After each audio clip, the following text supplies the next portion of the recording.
we don't have all the answers for COVID stuff yet, is bottom line, and I know we're talking to different groups here, but a couple of things that people always ask about is like related to employment, sick time. So I can give you a couple examples. So let's say we have an employee who is not going to start the school year, whether it be a bus driver, a office staff, a teacher, or whoever, because they were at a social gathering or their kids were or something and their family's quarantined. Well, then you're going to have to use sick time because that wasn't related to your job in any way. If you're exposed to a student on the bus or in the office or at school or in your line of work, then we're going to treat it like a workers' comp type thing where you will not have to use sick time, you will still get paid, and it's pretty amazing how they can contact trace that back to figure out kind of where you were exposed. So that is how that portion of that will work. We'll do our best. We're not out to get people and try and make it difficult, but we will work through those things that way. As far as sometimes we all have a different level of anxiety about this. And some people really just want to know. They want to know everything. They want to know what happened, who was there, how was I exposed, where were they, did they test positive, negative, whatever. People are going to get exposed. I can tell you, we have not even started school yet, and there's going to be exposures here at school. There just is. There's no way to avoid that. And first of all, until you've been that person, I feel horrible for the people because someone has had, you reach out and say, you feel like you have a big scarlet letter on your chest, like I'm that person. I have to call my friends and tell them, geez, I saw you last week, I'm so sorry, you maybe been exposed, whatever. Nobody does that on purpose. Nobody's trying to, get sick or spread that to other people. So we need to have some grace for those people and understand the horrible situation they're in and even having to convey that. But you also need to know that there are a lot of rules about confidentiality with COVID, and we can't tell you it was so-and-so. What's going to happen is the health department, they are the experts on this. Carrie is a medical professional. She is the closest thing we have to an expert on it, and she doesn't want to answer all the questions. The health department is going to tell you, ultimately, if you need to quarantine, if you were exposed, if you need to watch for symptoms, whatever. Because we can't say who it was, we can't say, and sometimes you figure it out. Somebody's missing all of a sudden. Gosh. But still, so then you start to go, well, did they test positive? And you tell me, no, we can't. What's going to happen, though, is that if you need to be concerned personally, the health department is going to let you know. So if you haven't been told that you need to quarantine or you need to be concerned or you need to watch for symptoms, the health department doesn't deem that you are at risk. And I know that's not super, making you feel like, wow, that's wonderful, but that's the reality. That's, when you go to Meijer, when you go out in the world, whatever, it's the same thing right now. So I know that has been a question that a lot of people have had, and as we work through situations, that's been a thing that people have had anxiety about. We're going to learn things as we do this. We think we have good plans in place. We have, materials going to staff members, masks and shields, and there's a new shield that has kind of a drapey scarf thing on it that can replace a mask. So you'll be getting those. We have cleaning products that'll be delivered to buildings and teachers and offices and for buses. And I know, those things, all the supplies you need for that. Sick kids are a question. Carrie addressed that a little bit. We're going to remove them. We're going to get them to the office. We're going to get them home and follow the protocols we have to. But a lot of that stuff is what we did before. When a kid had a temperature, when a kid was throwing up. Yes? The mask that Brenda has on right now. I'm sorry, excuse me?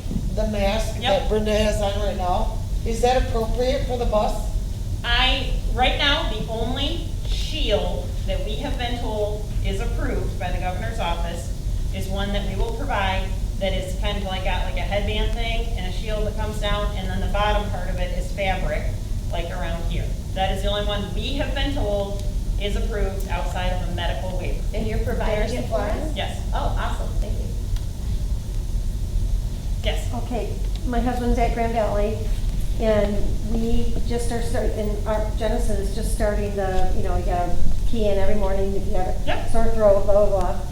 Well, what if, you got a headache that morning, automatically you're just not gonna, that's what's happening at the Grand Valley. guidance we have says if it's new and not typical, if every September you can mark it off on the calendar, you're gonna get a runny nose and your eyes are gonna swell swell up and you're gonna cough because of allergies, that's not new, and that's typical for you. That is not something you would have to be horribly concerned about. If a headache is not normal for you and if it's one of those symptoms, I don't have them all in front of me. You know, if it's something new and different, then yeah, we have to figure that out. Okay, and if in fact, if it isn't something new, what happens to our bus load of kids from the night before? I mean. Again, that's You know what I a mean? determination the health department is going to make for us. Okay, Everything will go through the health department. okay. I mean, we can't take the responsibility of any of these decisions on ourselves. Every single detail is going to be collected from every single situation and communicated to the health department. And as Leslie said, you have to kind of use a little bit of judgment. She, explained about the headache. If it's a headache you routinely get or whatever, it's the pressure outside or whatever, or you only got an hour of sleep last night or all of that, and it's the only symptom you have, then don't be overly concerned about it. On their description for cough, it says sudden, new, uncontrollable cough that causes shortness of breath. Okay? So if all of a sudden you've got this little cough, and that's the only symptom you have, and you just got this little cough, and everything else seems fine, then don't be concerned about that one small, little cough. If you would develop more symptoms, if it gets worse, and so on and so forth, then yes, then you need to start being concerned about it, and you need to let us know. Any questions are gonna come up, and I'm sure we'll be providing guidance all the time of different things that pop up that we didn't think of or are new, or things change, and we will, we're all in this together, and we wanna communicate and make sure we have you as informed and comfortable as possible. Okay, EpiPens. All right. Okay, so you are required to learn about EpiPens. This is going to be your crash course. Some of you have already done this. I know I was with a bus driver some time ago, and secretaries, we do this every year. So, okay, that's going to be a crash course. If you look at your booklet that you have, or whatever you want to call this, handout that you have now, don't worry, we're not going to do medication administration right now. That's for the secretaries in a little while. Right now, we're just going to focus on EpiPen, okay? And the very first page in here is the kind of district action plan that we use when a child has allergies, particularly a life-threatening allergy. This is the one that we use. A lot of doctors will use this. This will be the one that you see. You do need an action plan if you have a student with a life-threatening allergy that needs an EpiPen or IDQ, or even if it's kind of mild and you need Benadryl for it, but they have to have it with them. So for secretaries, you're going to ask for this, require this, as you have in past years. For bus drivers, hopefully you're going to hear from the school office, and they're going to make you aware that you have a child on your bus that has a severe allergy, and that may need to have that EpiPen with them on the bus or whatever, and you're going to get a copy of the action plan that the office has acquired. So you're going to have a copy of the action plan, office will have a copy of the action plan. Action plan is very, very important. I like this one because it has the severe symptoms versus the mild symptoms on it. So it makes it very, very clear what you're dealing with. But the most important part about this is every action plan is going to be a little bit different from the physician. Some physicians don't use this one. They turn in their own. And so you're going to use that one. But if a situation comes up with a student, you are going to follow the action plan. Some physicians will give epi no matter what. Yep, just give them epinephrine. Whatever symptom happens, go for it. Give them epinephrine. Other physicians, other students may only need Benadryl because they've only shown mild symptoms. So you're going to follow the action plan from the physician. And then whatever you do with that, as long as you're following it, you're good. Okay? So if you look at that and you also look at this next And it's not your eyes or your glasses that made it blurry, it was me. I could not find one online to print, to let me just print them out, so I did a screenshot, and so it ended up blurry. But anyway, I like this, because it uses the letters fast for you to think about the severe symptoms. The symptoms that are listed here under the FAST are more severe symptoms. And I'm not going to go into every one, you guys can read. If you look at the square on the left under stomach, they're listing the mild symptoms. Those are types of symptoms that you maybe would be giving Benadryl for. Or if it's very, very mild, if a kid comes in and has one hive or two hives or whatever, and you know they have an allergy, you're going to call the parent and say, okay, you want me to go ahead and give the Benadryl, or watch them for a while or whatever.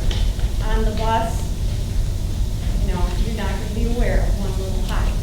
But if you do have more of a severe reaction, or a kid comes up to you on the bus or says, I'm starting to feel weird or whatever, then that is something you're going to have to deal with if that child is someone that you are aware that you have an action plan on.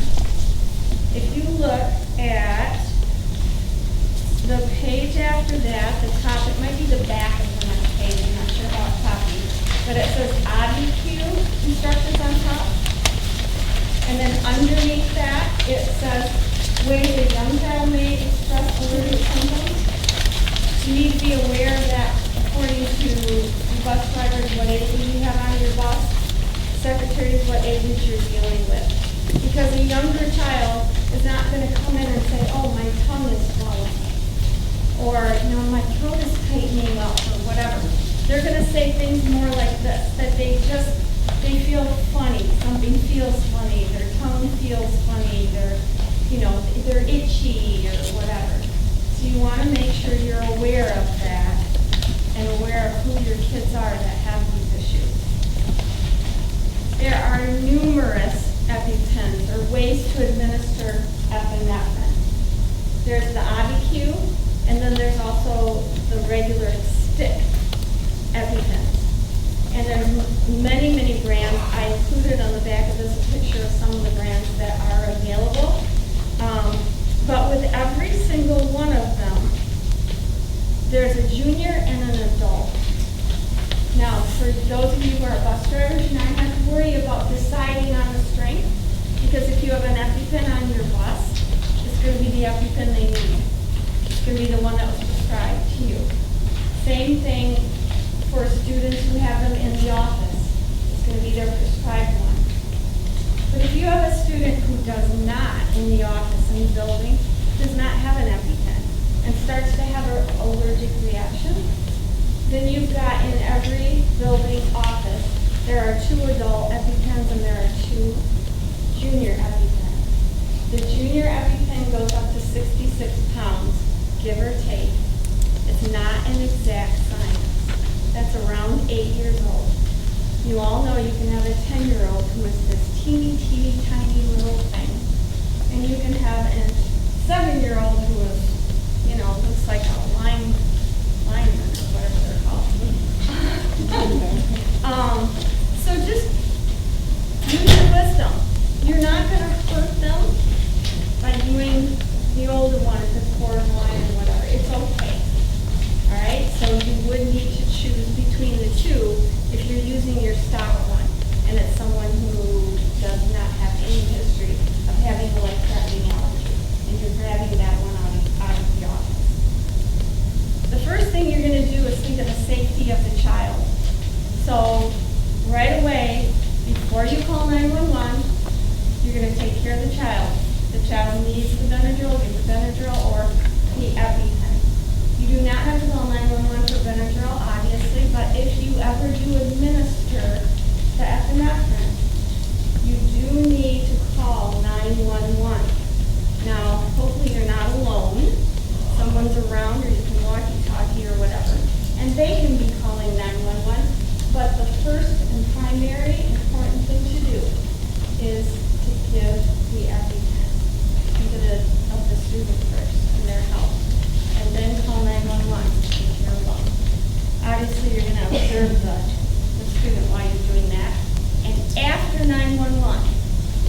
then the parent is notified. So administer, 911, and then the parent in that order. For the bus drivers, you're gonna, if you feel you may have to give that epinephrine, obviously you're gonna pull aside, you're gonna have your action plan, and you're gonna check the child out, and if you have to give it, you're gonna give it, and then you're gonna notify that you've given that epinephrine. Okay? Sometimes when kids, and adults get an EpiPen, they do get sick to their stomach. So if they start to feel like they're sick to their stomach, or they start to throw up, just lay them on their side, lay them on the seat or on the floor, or in the office or wherever, and make sure that they're okay with that. If they need to sit up, they can sit up, whatever's comfortable for them. We'll talk in just a minute about the side effects of the EpiPen that you're gonna see after you give it. But before we do that, when you give it, if you have a way of just kind of noting in your mind what time it is, because 5 minutes or longer later, if they are either now starting to have more symptoms again, or their symptoms are getting worse, you're going to want to get that second EpiPen. And you're not going to hurt them by doing that. You know, don't hesitate to do that if you're thinking, oh my goodness, this first one didn't help, it didn't do a thing, and they're still struggling. After 5 minutes, go ahead and give them that second one. When you do give EpiPens and you call 911, make sure that when the emergency response team gets there, make sure that you save the EpiPen itself or two and give that to them when they do arrive. They take that with them to the hospital. It helps them know how much epinephrine they already have in their system, and also at the emergency department. So they're aware of exactly how much epinephrine they've already had injected. Trying to go through this really fast. Secretaries. Just wanted to make sure to point out again that you want to collaborate with the teacher, with the lunch person, with the bus driver, with the specials teacher.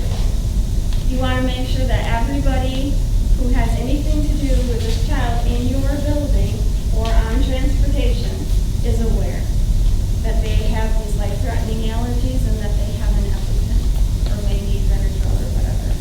And I just run off copies of that action plan.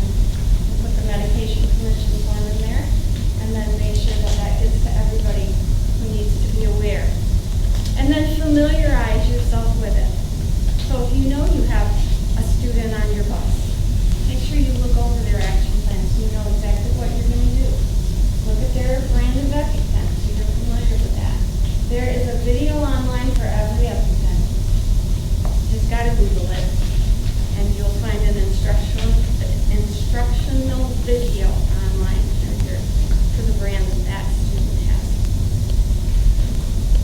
I included in your little packet instructions for several of the main kinds of EpiPens that are out there, and you can just look at that later, and maybe or maybe not, you need to be familiar with it. And then at the very end are the common side effects, very last back page. And those things are things that you're going to see if you do give an EpiPen. It depends on the student, on the person, as to what symptoms they display, but don't be concerned when they start to get all shaky, like they're having tremors. That is very, very normal. The epinephrine is causing a fight or flight response in their body. That's what it is. That's what it does. So their body is going to respond to that. Their heart rate is probably going to go off. They'll get sweaty, that type of thing. And that is normal and nothing to be concerned about.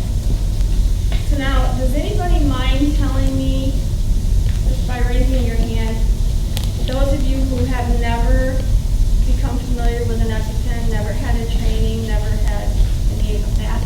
Okay. I've got trainers here, if you guys want to try them. And are we gonna have some on our buses, or just if we have kids? Yes, just Yeah, kids. yeah. Yep. It's noted on your run list if they have EpiPen. Yes. Okay, so they'll carry it with them, or carry it with them. They'll carry And do their they dose always carry need. two? Only if they need. Not always, they should, but not always, and that's an insurance issue. Okay. Or because they're expensive and that's a multiple family situation, you can only get so many. And if they, if they need it for their houses and they need it or they need it at grandma's because they're the primary daycare person or the daycare person, or, you've got school, you've got all of these other places, so some people can't get that many. And so then you might end up with one. Gary, with emergency services, like a police officer, someone always have one. Oh, yeah. So if you Absolutely. give them one and call 911, Yes. hopefully. Yeah. Yeah. And hey, we're in Georgetown Township, Johnson. I mean, the response time It's like is 3 minutes or Yes, less. it's amazing. It's amazing. Compared to other communities, we're in really good shape as far as your EMS response. If you're near any of the schools, all the schools have them too. Like, just extra. Yes, they're in the office. So if you happen to be picking up, right by the school. Yep. You can go in and grab them. Okay, so I just want to show you one more time, those of you who are already familiar with this, and then the new people. This is what they look like. This is this brand. Lots of brands, okay? But this is the main brand you're going to see most likely. All right? So they usually come two, you might only have one, whatever. They're always going to be in a case, unless it's an obby which I'll show you. And that's in a case too, it's just totally different. So you flip open the top. It's always in a case of some type. And then when you look at this thing, the way you remember this one and several of the other ones, a couple of them kind of messed up our little saying that we've done for years, and they didn't do this, but blue to the sky, orange to the thigh. Just really easy to remember that way. So you've got the blue up here, the orange down here. Do not put your fingers over the orange because that's where the needle comes out. And then you're going to pop off the blue little safety. Okay? I'm going to put it back, and I'm going to get a trainer. So you pull off the blue safety. No. And then all you have to do is align right straight down the middle of your thigh, line down the side, halfway between, and about halfway between your knee and your hip, just give or take. If you think a little baby with their little chunky thighs, and it's always fatter right here, that's where you're going to put it. Just right here, halfway between the front and the side, about halfway down in their thigh. It will go through clothing. It will not go through a metal button or a zipper or, that type of thing. So you do have to watch that. But it'll go through jeans also. It'll go through something. Yep. I mean, if the child is not in a super severe way, like they literally are not able to breathe and turning blue and that type of thing, then you're not just going to pay by. But, so it will. You're just going to, push really good and firm through there. But if they're in a situation where, they're starting to show these symptoms and you're supposed to give it, then you can just kind of slide your pants down a little bit if you're more comfortable with that, and then just give it. Okay? So when you give it, you count to 3. It used to be 10, and they've changed that to 3. So you pop it in, just count a slow 3, pull it straight out. They also are debating now about whether or not you need a massage. It was always massage for a count to 10. Now there's debate. Over in Europe, they don't massage anymore. Okay, so it's not, like I said, this is not an exact science. It's a science, but you don't have to be overly concerned about doing it if you have to do it. You're not going to hurt them, other than they'll feel the cold, but it's going to, if anything, just help them. Okay? And the IBQ, I need to show you the IBQ real quick. The real IBQs come in a box like this, and they look like this.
kids from all over the county who would come to Jenison. And I was always so proud of that, and I've never forgotten that he said that. But just kind of going into this year, just as a reminder that all of our students are welcome here. We're so glad to finally be back in person with people, and see people not on a screen. All students are doing the best they can with what they know now. So their behaviors might be annoying at times, they might be dangerous at times, they might be frustrating at times, but at the time that the student is showing that behavior, that's the most efficient way that they know to meet their needs then. And it's our job as the adults working with them to teach them new ways.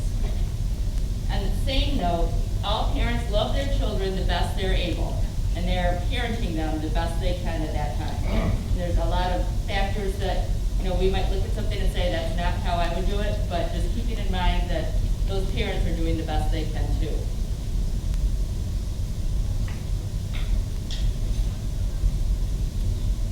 Alright, so here's another cartoon, and the caption reads, "Well, thank God we all made it out in time. Of course, now we're equally screwed."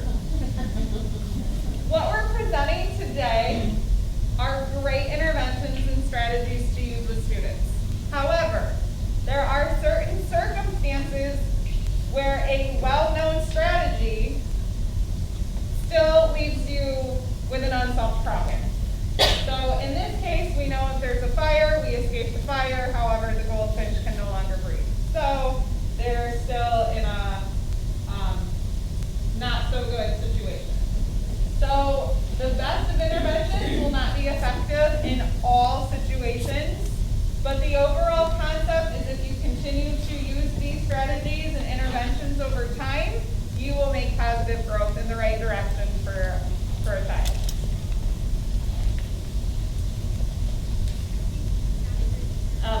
For those of you who've been through CPI training before, we talked about that crisis development model. Even though there's different details in every crisis situation, a crisis typically follows 4 predictable steps. So we have anxiety, where that's just a change in behavior. And a lot of our students already come to school in the morning anxious. We don't know that, but we don't know obviously what happened before school, but a lot of them come and they're already at that heightened state. So our job is to try to do what we can to bring that anxiety down. Because if that keeps building, we then get to that defensive level. And somebody's thinking then more out of emotion and less out of reason. And then you're going to be responding by, you're telling that student exactly what you want to see done. Our goal is to intervene in one of those 2 bottom areas, preferably anxiety. Because if we get up to that risky behavior, that's a crisis. So once that student is acting out physically or trying to run out of the building or whatever the case may be, we need to see that crisis all the way through to the end, that tension reduction. But that whole top part, that explosion, that's where the dangerous part of the behavior is. So we want to do everything we can to try to prevent those crisis situations from happening. So the strategies we're going to give you today will hopefully help you to be able to do that. So the best way to avoid a crisis is to prevent one. And one of the best ways to prevent a crisis situation is to have a good relationship with a student. And there are some definitive things we can do to help build relationships. One is greet students. Secretaries, I don't know how you do it. It must be like a preordained thing that you're really good with faces and names. Because every time I'm waiting to speak to a secretary, about 8 different parents with 4 different children walk in, and they've got their neighbor's cousin with them, and you know the names of everybody. And you're like, hi, how you doing? How'd this appointment go? How's so-and-so doing? And you're that front line. And you know the students by name, and you know who their families are and what's going on in their life by who's picking them up and dropping them off and those type of things. I don't know at the junior high and senior highs, you guys are able to do that too. But there are junior high and high school students who go for multiple days, that's plural, days, who go without hearing their name spoken out loud. And I just couldn't imagine that for our students, to be walking through our hallways and to have no one say their name, and how important it is to greet people by name. Bus drivers, it's so important. You learn their names, you greet them. I know a lot of bus drivers do cute greetings with their students and have personal little things that they do back and forth. So thank you for that. Another thing is to teach the expected behaviors. On the bus rules are posted, they're simple. Hopefully they're being repeated and practiced more than once. Because if you just tell them once and we don't practice and we don't review, we won't have those. And secretaries, for your frequent flyers, you're going to want to do the same thing. Welcome to my office. Here is how we do things. These are the expectations, okay? And I know most of you do a great job with that, and then you encounter a new student and you encounter new expectations. So we thank you for doing that. Positive reinforcement is so important. And what positive reinforcement is noticing the things that are being done right and giving very specific praise about it. So it's not just great job, it's, hey, I noticed how great you came on the bus today. Everyone else noticed. Did you see everyone smile at you as you got on? Or, oh my gosh, you did such a great job finishing your assignment here in the office. I don't think anybody even knew you were here working. You were so quiet and so hardworking. Thank you. Positives go much further than negatives, especially when you only get to see those students for brief chunks of time. When they see your face, or at least this portion of it, you want them to think happy thoughts about you and know that you're a safe person. And you're going to get there through the positives. Another thing that is amazing to build a relationship is to give responsibilities.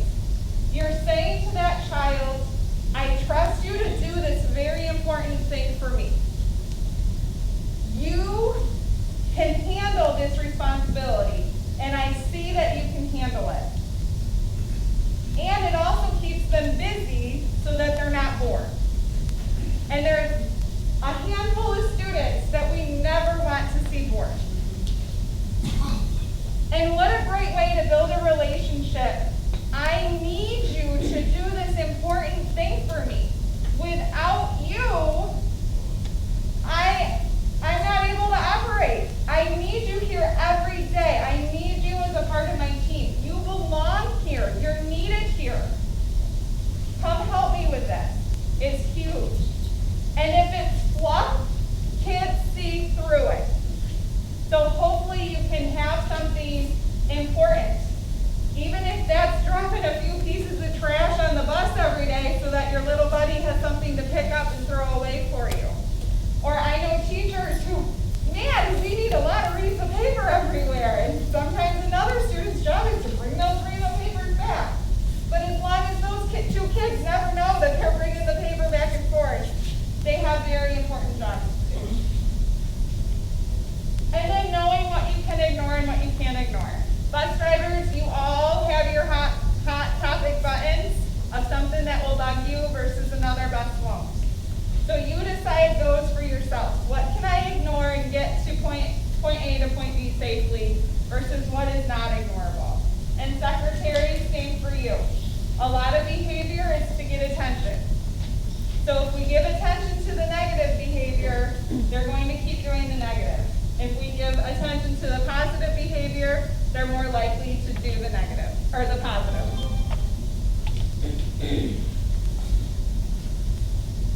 Okay, got a little activity to try. Make an okay sign. Okay, put it on your cheek. Yep. Some of you have even done this before. Yeah. Because that's talking about something called mirror neurons. They're neurons that fire in our brain when we do something or when we see somebody else do it. It's the reason that yawns are contagious. reason that you tear up when you see somebody else crying. It's the reason that when I see a mom holding a baby, I always stand there and rock back and forth, even though my kids are well beyond baby. That impacts behavior too. Because when we see a child escalating, their anxiety is going up, it's natural for our anxiety to go up also. But because we are adults and we have better coping mechanisms for our behavior and our feelings, we need to consciously make that decision to try to be calm. So we're modeling what we want to see out of that child. Because their mirror neurons are picking up on us also. So if we're calm, we're in control, we're quiet, that can really help to start to bring that student down. And it's something that we don't do consciously. So they couldn't just choose to ignore it if they wanted to. Their brain is wired to do that.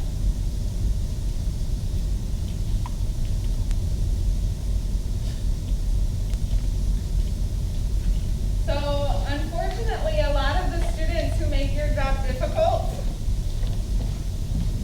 look at the world through a very dark lens. They've had a number of bad experiences in their life. Maybe they currently are having bad experiences in their life. And this creates an environment where children are viewing the world in a very negative way. And this negative perspective impacts their behavior. And we'll talk more about that as we go through.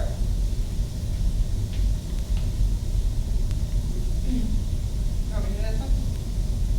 So one of the things the district has done over the past couple of years is through a grant, working with Dr. Stephanie Grant, who is an expert in the area of trauma.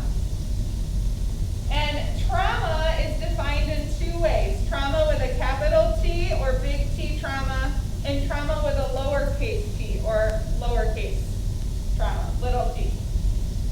So a large event is something really big. Think post-traumatic stress disorder big, a bad car accident, a plane crash, a death in the family. Something big happened where other people looking at the situation go, ooh, that's not okay. Little t trauma is repeated stress over time that doesn't go away. This is true for adults and children, okay? So if you need to listen for yourself, feel free. So the constant, maybe there's constant arguing at home. Maybe there's a sibling who has a severe disability. Maybe there's a parent with a mental health disorder. Parents going through a divorce. Not knowing where the next meal is going to come from. Those are all little t things. They're constant stressors that happen repeatedly over time. And what happens is this trauma negatively impacts the brain. When doctors do MRIs on people who have experienced trauma, their brains are actually different. And it impacts the way they react to situations, and it impacts their everyday behavior. Okay? One of the things to consider when you're working with a student is trauma doesn't carry a flag. You do not know which students are coming from trauma, big T trauma or little t trauma. So it's best to just assume that all of them are coming from trauma, and then you don't have to figure out whether they are or not. When you're deciding trauma, trauma is in the eye of the beholder. Let's say a house burns down. I think most people can agree that that is a traumatic event. One child may have experienced a very calm and soothing firefighter bringing them out of the house,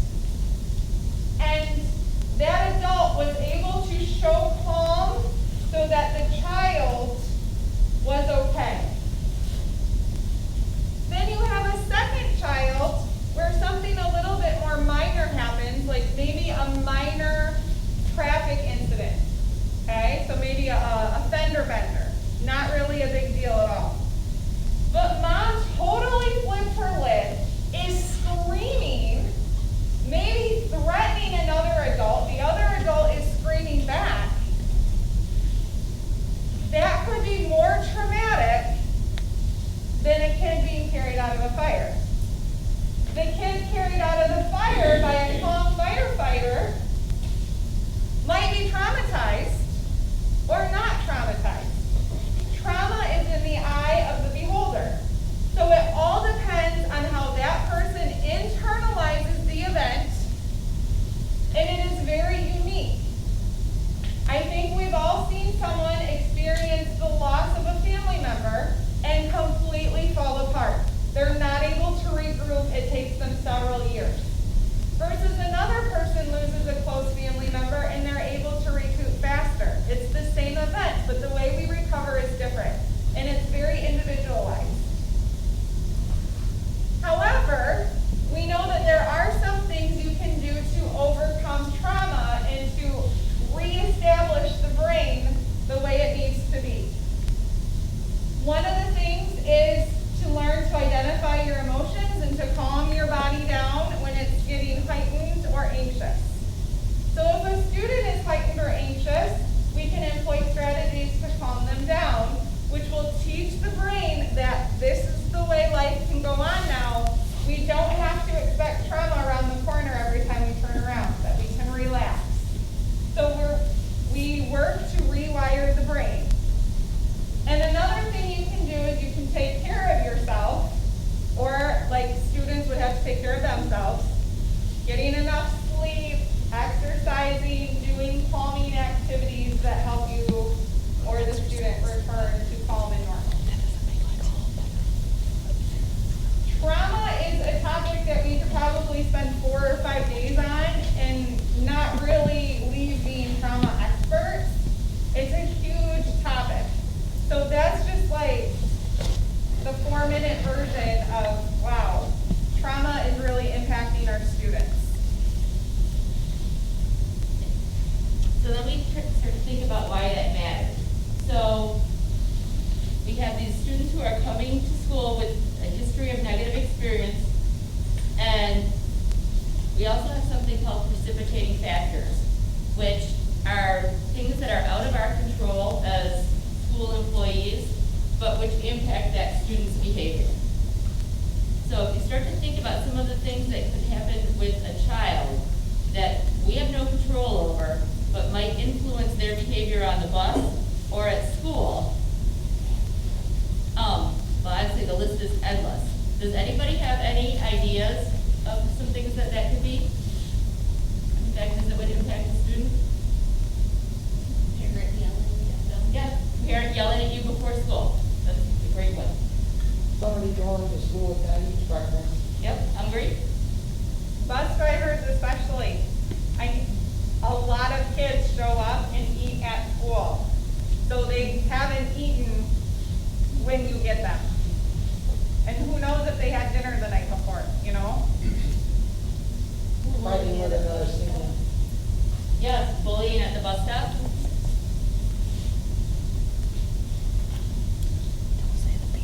Medication is a huge one. Yes. I know a lot of kids where parents dose their meds and time them out, so the meds start kicking in when they get to school. You guys are laughing because you get it. And it wears off on the way home. Exactly, because they don't want them up until 11 o'clock at night. I got kids that are getting dressed in the way after my house Mm-hmm. and eating Pop-Tarts. Mm-hmm. Well, and I think that that's an important thing too. It's not only just not eating, it can be what they're eating. And hot. Uh-huh. Yeah, the Yeah. energy drink. They're feeding themselves at home. Mm-hmm. But some kids where you see a huge difference if they were with mom or dad that weekend before. It could be things too, like they are on the bus and all of a sudden they realize they forgot their homework and they're panicked because they think they're gonna get in trouble, so then their anxiety skyrockets. The list really is endless, but all of those things are things that are gonna impact that behavior that really are out of our control. We try to control what we can. For some kids, we give them their medications at school. You know, a lot of teachers have snacks. That doesn't really help the bus drivers, but we try to help with what we can. But it also helps us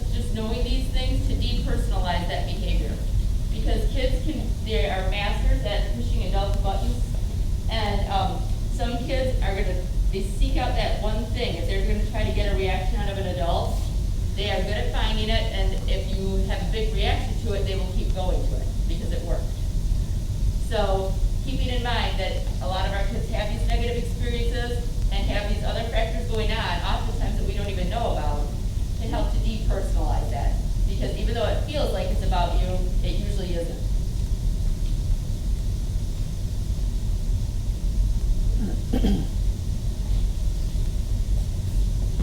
So there are some irrational beliefs that students have in their minds.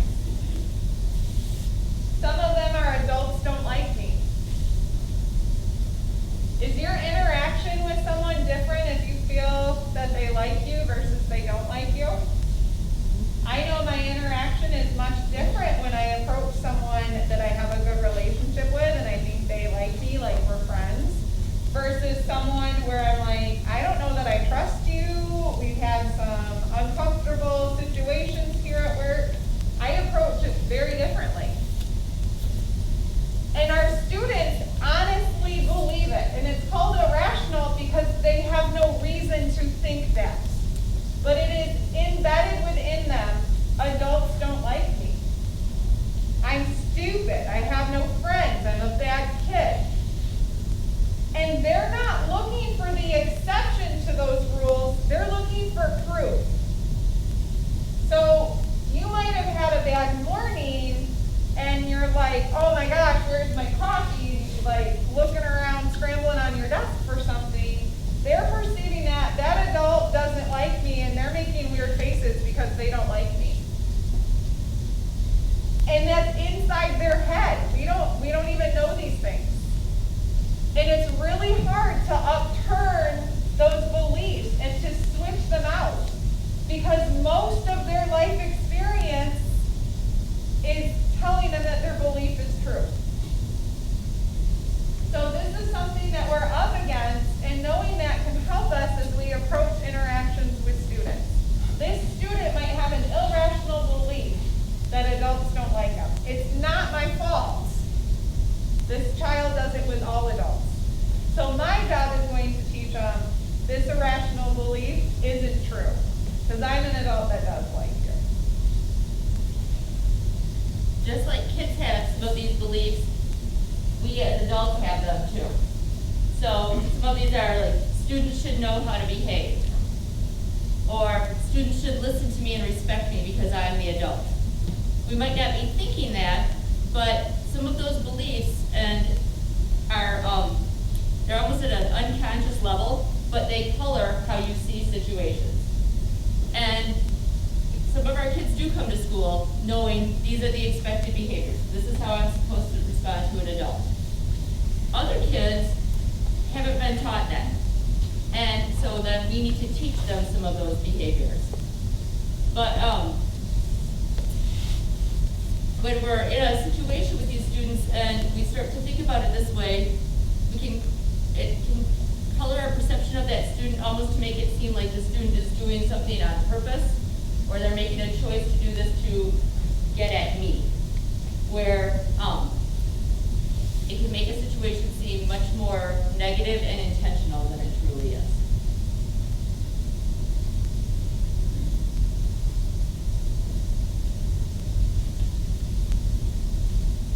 So this is just kind of like recapping that these beliefs are a characteristic way of thinking, feeling, and behaving in new situations. We carry these beliefs with us into new situations. I see it more at the junior high and high school level, and sometimes even between bus drivers and teachers, where someone is like, no way, I'd never believe this kid acts that way for you. And they don't have any background information. And this kid does so well with them, and they would never guess it. I wonder if that would have turned out a little bit differently if someone had given them a heads up. Whew! Watch out for this one. He's a pistol. She's a Spitfire. When we go into a situation with preconceived beliefs, it impacts our behavior. I wish I was better at spewing out research names, but some researchers did a study where they took a group of low-achieving students, and by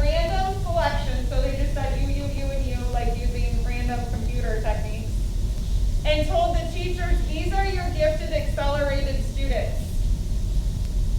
And at the end of the year, those students were gifted and accelerated, even though they were low achieving students. Because the teachers went into the situation going, those are the gifted and accelerated students. They're going to achieve at this level. And that was the preconceived belief. So unknowingly, they treated those students differently. The outcomes were different. And these were great teachers. So your beliefs have such a huge impact. And hopefully we're constantly using it as we reflect upon situations and reviewing what could I have done differently, how can I approach this differently, how can I be a better professional in my job.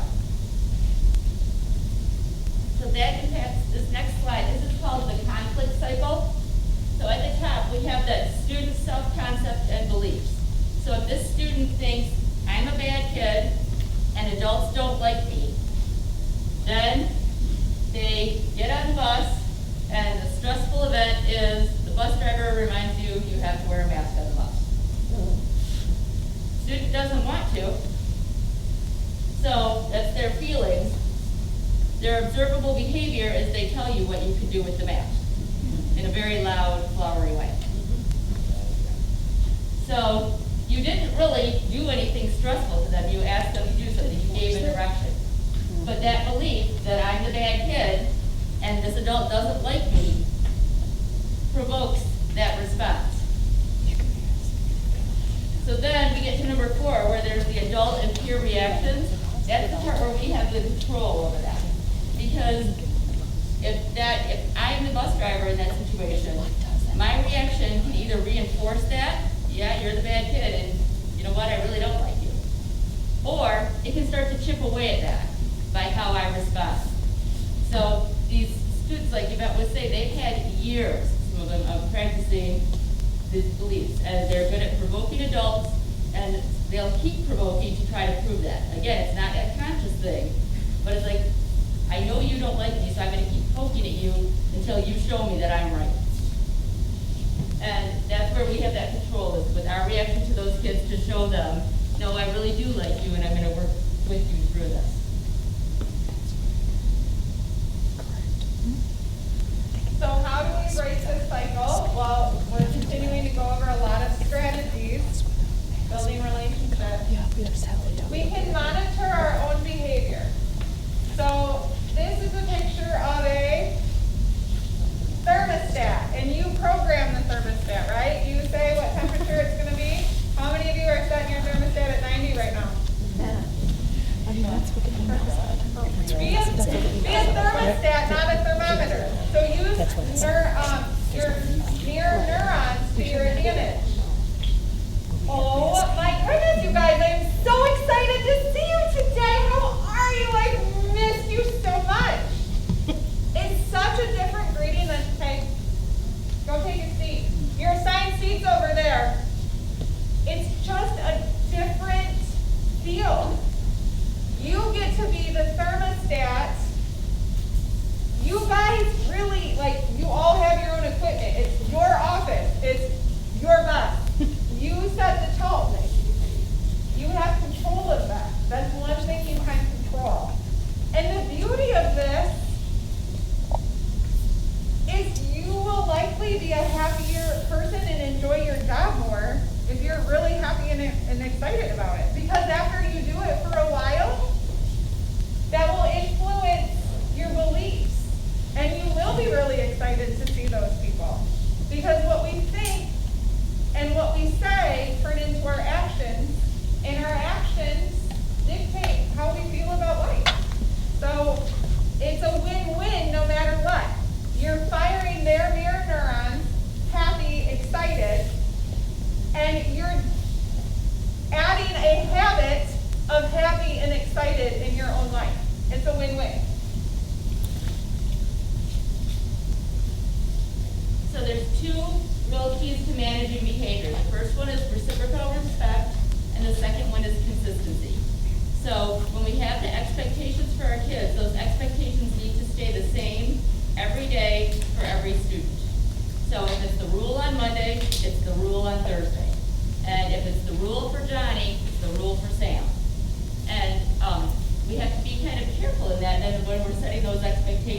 because obviously we have a range of needs in our students. And we do occasionally have a situation where a student needs something that other students don't get, some sort of accommodation.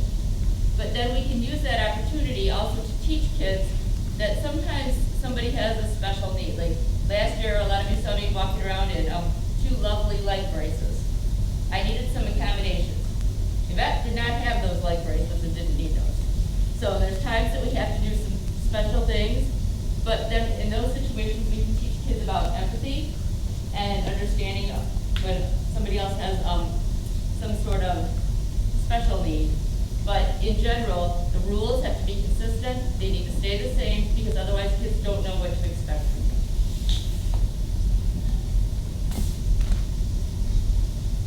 Just as a side note, if you come across a situation where a kid gets like the exception to the rule or something special, my answer to that when I was a teacher is, oh, their parents called school and we set up a special meeting, and that's why they get this. So if you need something special, your parents have to call the school and set up a meeting, okay? So now you have your answer to the why do they get it, why can't I? Their parents called the school and they set up a special meeting. And that's why they have X, Y, and Z. On top of they have a unique need, this helps them. Sometimes having that ready answer is helpful in new situations. So reciprocal respect, and sometimes you might even cross out reciprocal and put one-sided respect, because as the adults and the professional in the situation, you will continue on the respect, even if the student isn't able to give you respect in that moment. Greet students every day, if possible, by name. I'm not good with names, so I have nicknames. I can almost always tell a student what their dog's name is and the sports they like to play, even if I'm not able to say their name. So when I greet them, it's, hey, Tina, hi, how you doing, Pumpkin? And then it's something personal attached to it. Otherwise, I'm addressing them by their name. Each day is a new day. I feel especially the older a student gets, the more aware they are of when their behavior is not okay. So they probably have a lot of anxiety of, what are people going to think of me? I made a fool of myself in this very location 2 days ago, and now I'm back. What are people thinking of me? And how great is it for your relationship with that student when your face lights up? Hey, how are you doing? How was your night last night? How was your morning? I missed you. What are you excited about for today? So greet them as if every day is a new day. And sometimes every run is a new run. It might have been a rough morning run, but the afternoon one's going to be great. It might have been a rough morning break in the office, but the afternoon break is going to be great. For the heavy hitters, and you probably know who they are already, try to establish a connection. Find out something personal about that student. Maybe they like Pokemon and you can ask them about their Pokemon characters and if they evolved or whatever Pokemon stuff there is. If you're an office staff member, knowing what their favorite treat is and going, hey, is it the chocolate granola bar today? I bet it is. Or is it the sun chips today? I bet it is. Maybe having a special treat for them on occasion. I know the rules of no eating on the bus make that a little bit more different. But maybe it's a special treat as they get off that you slyly pass to them. Having a secret hand code. And they do it back to you when they get on. There's fun and cute ways to make your connection with that student special. Something that you have with them, or a way that you recognize that they're an interesting human being and you want to be a part of their life.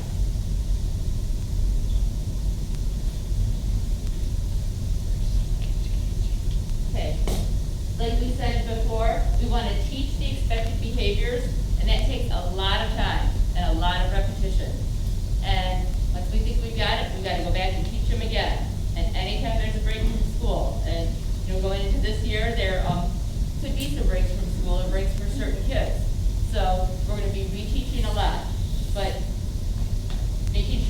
reviewing those expected behaviors often and very specifically praising them when we do see them.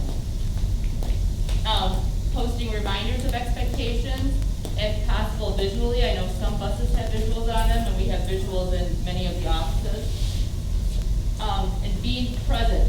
Now that can look very different, and especially now with the whole COVID thing, it's harder to be present because we used to be able to have people kind of come in and out of the schools, and that's changed a little bit. But you can also just be present when, you know, we all have had those situations where somebody's like, hey, how are you?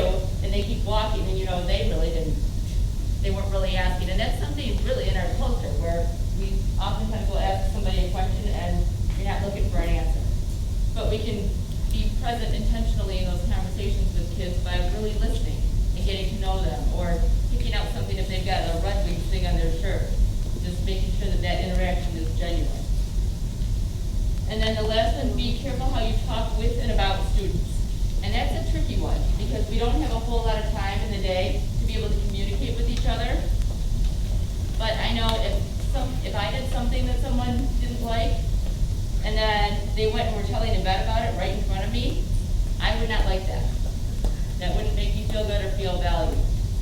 But sometimes we talk about kids as though they're not even there. And, you know, there are times we have to tell a parent about something that happened, or we have to tell a teacher, or whatever the case may be. But just being sensitive about how we're doing that. And within this too, keeping in mind that if there are other kids around, those other kids are getting a perception of the student who did something based on how the adults are responding. So if they think, oh, my bus driver doesn't like so-and-so, then suddenly it's okay for me to not like so-and-so. Because that's the adult, that's who I'm looking up to. They don't like him, so why should I like him? Or, you know, well, he's driving the secretary crazy, he must be really kind of an annoying person. And some of our kids, especially some who frequently are pushing our buttons behaviorally, also have a knack for pushing their peers' buttons behaviorally. Yeah. There are times, especially in my job, where I need to talk to another adult because I'm responding to a situation. I need to hear about what's happening, or I'm passing a student on to another adult and some negative things have happened. And my way around that, because I don't want to like tattle on the student in front of other people, is I include that kid in the conversation. So I'm not going to talk in front of them, I'm going to include them in the conversation I'm having and talk with them. Hey Johnny, it was a little bit of a rough ride. Do you want to tell mom about it, or do you prefer me to tell her? Hey Susie, you just got down to the office. Do you want your teacher to tell me about it, or do you want to tell me why you're here? And that way, the child is a part of the conversation and is not just standing there hearing a laundry list of things that were done wrong. Because often if the child is telling, they're giving other parts of the story, not just the stuff that went wrong. And hopefully if an adult's able to retell, they saw enough of what happened as well. This person was really bugging them, they got really angry, but we're gonna brainstorm some ways to handle it better next time, so next time we're ready to go. Which is way different than she hauled off and hit somebody. Okay. We have some do's and don'ts for communicating with kids. So you do want to use specific language. As adults, we tend to be much wordier than we think we are, and we tend to use bigger words than we think we're using. And kids don't necessarily understand that, especially our kiddos with communication disabilities. So we want to be clear and concise with our directions. Make eye contact when possible. Break your requests into steps. A lot of our kids, a 3-step direction is way too much. So tell them the one thing you want them to do. And like we've said a few times already, label the appropriate behavior. You're going to get a lot farther with positives and naming those positives than with negatives. We don't want to talk about students like they're not there, like we said seconds ago. Don't want to use words like always or never. That's going to contribute to those self-concepts that we talked about.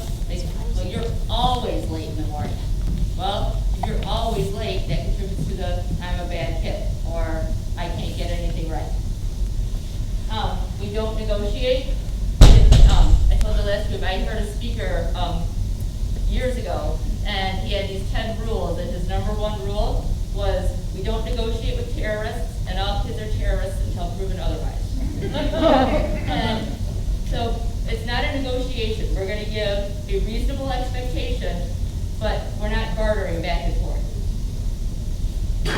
And we don't, something else that isn't up here right now, we also, when we're giving directions, it's important to give your direction as a statement, not as a question. I find myself doing this sometimes, and I hear other adults at school doing it sometimes too, where it's like, are you ready for math? Or are you ready to sit down now? If we ask a question like that, that implies there's an option. So, it might be, no, I'm not. Okay, well, we just gave the choice, so then we backed ourselves into a corner. So, when you give your direction, you want to give your direction as a statement, not a question. We cannot control another human being as much as our type A, putting everything in order personalities want to do so. However, we can control ourselves and our choices. So we want to use I messages rather than you messages. When I taught in Grand Rapids Public Schools, my first year was 7th grade cross-categorical. So that meant I had students with learning disabilities, otherwise health impaired. I had a kid kind of on the spectrum, emotional impairments and cognitive impairments, all in one room, 7th grade, Grand Rapids Middle School. They were mostly boys. They ate me alive. I learned so much from that first group of students. And one of the things I came to realize is I grew up and authority was a ladder. So this person is in charge, and above them is this person, and then this person. So you have like your mom and dad, and your teacher, and then the principal, and then the governor, and then the president, and then like whoever. But authority was a ladder, and it went up. However, a lot of the students that I worked with, their ladder was this way. It didn't matter if you were my friend, my teacher, the superintendent, the principal, whatever. I will always remember little Sammy. And he was just out of control. And I was just like, Sam, I need you to go to the principal's office. And he did, because the principal, Mr. Solis, said, send him to me if he's this bad. Sammy went to Mr. Solis' office, cleared his desk off, including his phone and all of his papers, like in the movies, just picture it. And all of his stuff was all over the floor, principal's desk and his phone. Sammy crawled up on that desk and started barking at him. And Mr. Solis sent him right back to me and said, I don't know what to do with him either.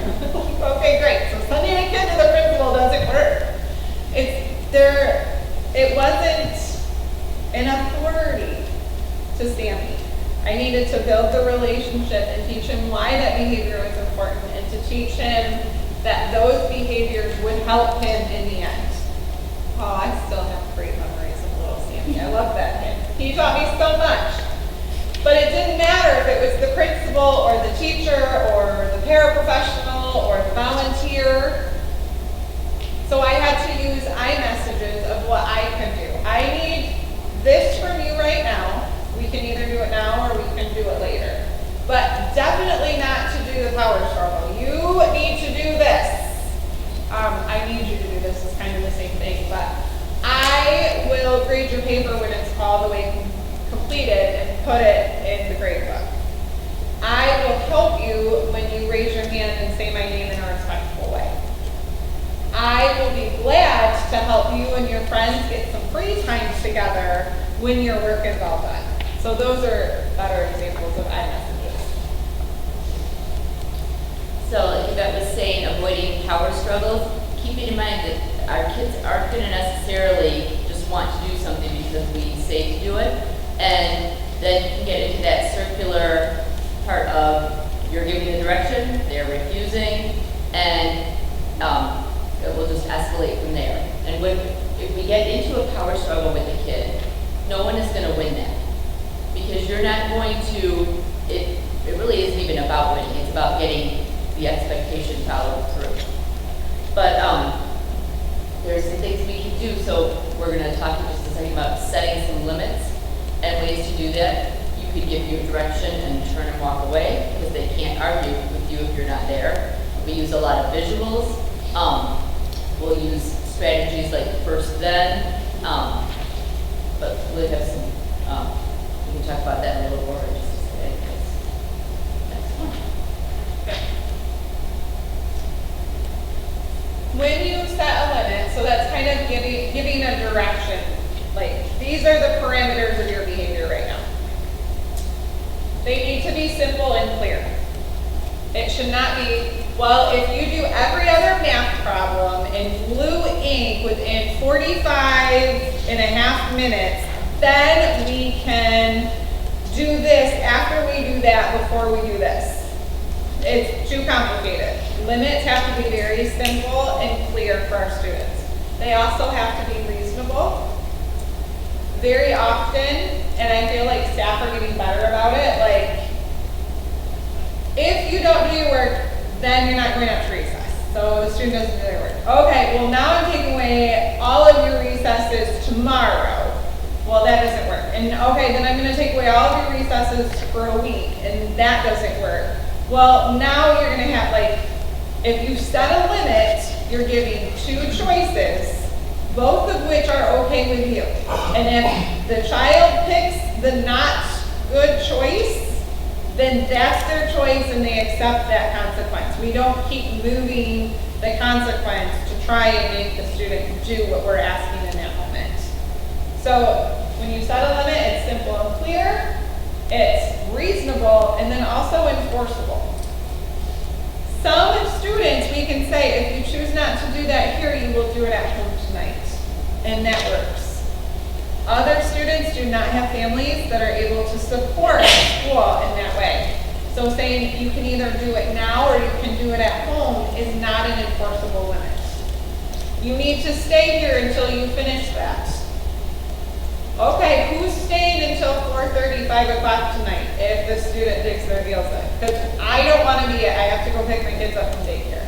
So if we're going to set a limit, it has to be enforceable. All kids test limits. My two twins are going through this right now. And when Kristen was saying you don't repeat directions, I was able to give directions to my kids from across the room and they were able to comply. They were 2. Now all of a sudden we're hitting close to 4 and we can't do it. I have to go back and reteach. Now when I give my direction, I'm right next to them.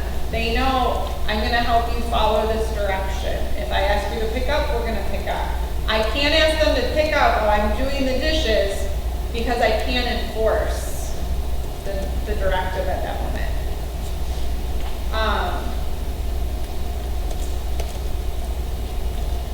Some examples, we can give directions. We need to sit in our seat so we can do our math work. If our math work is done, then we can start playtime when the class starts. When our work is done, we can head to the sensory room. Course choice, would you like to do odds or evens? Empathy, math was so hard for me when I was your age 2. How about I sit next to you when you do your math? Or contribution, do you want me to put my hand over your hand and write? Do you want me to write it in highlighter and you copy over the highlighter? Do you want to write the first half of the sentence and I'll write the second half of the sentence? You're setting the limit of the sentence will be written, but we'll do it together. Would you like to get out your iPad and do this on the iPad? Would you like, or laptop and you can type it up? So, a new mask one. I know wearing a mask is hard, but everyone needs to wear their mask in order to head out to recess. I think another good piece, we're going to have kids who are wanting to take their masks off. That's a great place to get a job. Because say, you know what, you're one of the older kids in this class, and it would really help me if you would leave your mask on when we're in the hall, because you can show the younger kids how to do it.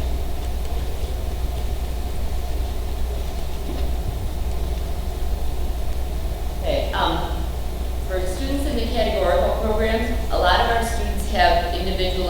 behavior plans. For kids who have more extreme behaviors, they often have a plan that's written just for them. So the goal of a behavior plan is to identify a target behavior. We're not looking at all the behaviors at once, because oftentimes there are definitely more than one. We're identifying a target behavior and then outlining a plan for how staff is expected to respond to that. So we're going to be looking at what the function is, what the student wanted to get from that behavior, and then find an alternative, more appropriate way to meet that same need. Yeah, I feel like, so for those of you who don't know, I'm a board certified behavior analysis. The credentials I have to be the behavior specialist for the district. And in my mind, in the past, a behavior plan was, if a student acts this way, this is what I do. And if a student does something wrong, this is the consequence. That's what a behavior plan was. But in reality, when, especially in special ed, if someone is talking about a behavior plan, what they're saying is, this child has a skill that is missing. And because they're missing this skill, they're not able to perform, usually in an emotional way, the way we want them to perform. So we have to ask ourselves, how do we teach this missing skill? And that's really hard because they're often missing a lot of skills. So although this student has all of these issues, this is the one skill we're going to work on. Just like a kid who has difficulty in math. Let's say they can't do long division, but they still don't know how to add and subtract. Our goal will not be long division. It will be addition or counting, and we will build their skills until they get to long division. The same with behavior. They might be a hot mess, but we're going to work on this one skill, even though they have all of these problems that need to be dealt with. And like Kristen said, their behavior is meeting a need. Maybe they want to get a teacher's attention. Maybe they want to escape their work. Maybe they want to do this preferred activity instead of doing their work. So they have lots of reasons why they are engaging in unexpected behavior. However, we need to come up with a way to teach them to meet that need. And if you're working with the student, it means they have lots of unexpected behaviors to meet all of their needs. And it's going to be really hard to break those habits. So the behavior plan is, this is our specific plan of one skill we're teaching right now before we build on that skill with the next skill, before we build on it with the next skill. So you might look cross-eyed and go, really, out of everything that's going on, this is what we're going to target? But the goal is to build bigger. I think something important that fits into that too is when Yvette was talking about the long division, and we wouldn't start with long division, we're starting with that addition. If we're thinking about behavior, sometimes we're starting with that baby step. So we want the student to, push their chair before they leave the room. And when they go to push that chair, they slam it into the table. And oftentimes what an adult might do, if we just said, all we want you to do is push your chair, and we didn't tell them how, we said we wanted you to do that, that child did it. They didn't maybe do it the way we wanted them to. But sometimes then, as an adult, we put a new demand on top of it. Where it's like, now I want you to go back and do it again, but I want you to do it softly. So we need to be careful when we're setting up those behaviors to explain exactly what we want to see, because otherwise we're raising that demand. Because we're saying, now I'm not going to take you, follow my direction, but I want you to follow my direction and like it. And chances are they probably don't like it. So be very explicit when you're saying what you want to see as a behavior. Yep. And you, on the front lines with the students, please let us know if there is something about the plan that you intrinsically go, I think we should talk about this before we launch it, okay? Often, the people who are gathered together are making their best estimate of how to help this student. And you have very important information, but you also don't have the time to share that information in a way that works with your schedule. So please don't hesitate to reach out, ask questions, give input, share information about those plans. Are you needing us to be done? At 11, please slow down. Okay, I'm not gonna read all of that to you, but those are a bunch of reasons why it's a good idea to use visuals. And anytime you are finding yourself having to repeat the same thing over and over, that is a good sign that you need a visual for that rule. Because one, we're trying to teach our students to be as independent as possible. Our goal for every student in this district is that they will leave Jenison and be able to be a functioning, independent person in the community. Now, that looks different depending on what the students' needs are, but we want to have them be as independent as they can be. So we don't want them to leave here and need an adult to tell them what to do repeatedly every single day. That will help you with behavior, because you cannot argue with a visual or you can argue with a person. It will help with reminders and just having you have to think of less things. When Yvette was talking about having to juggle a lot of things, I tell my family all the time, I can barely keep track of everything that I have to do. I cannot do that for the other 5 of them, even though they would like to. I cannot keep track of that much in my head. So relying on those visuals and using visuals as much as you can will make your job easier. It will cut down on a lot of the behaviors you deal with, and it will really help to facilitate that independence in our students so they can do more for themselves. Okay, if you're able, feel free to stand up. And you guys are already spaced out. Go ahead, cross your legs if you're able. Maybe you're wearing super snazzy shoes and you can't. Lock your fingers together and spell your first name in capital letters.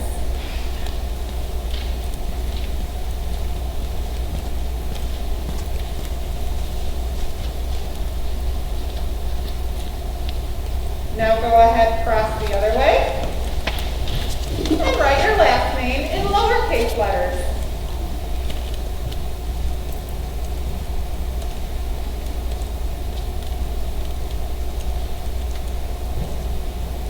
You can go ahead and take a seat. I used to have kids point their fingers, but then so now there's no point.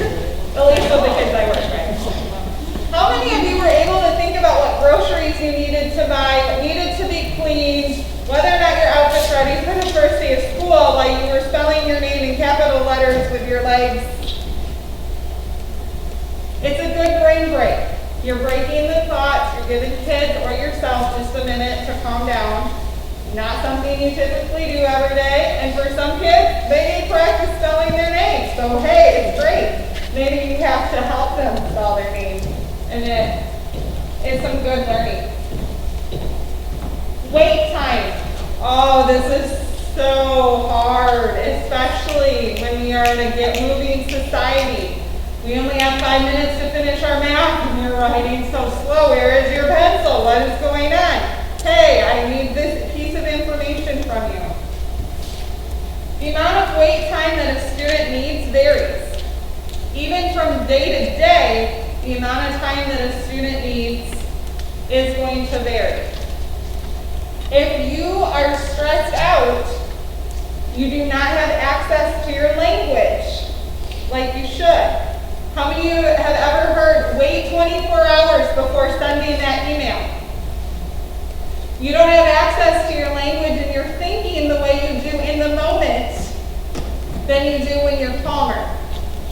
So sometimes our students need that wait time.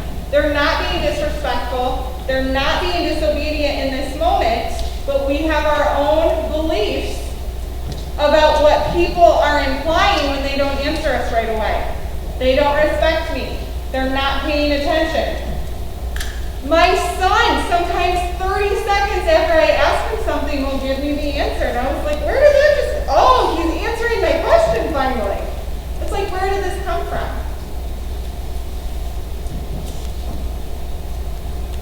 Giving students wait time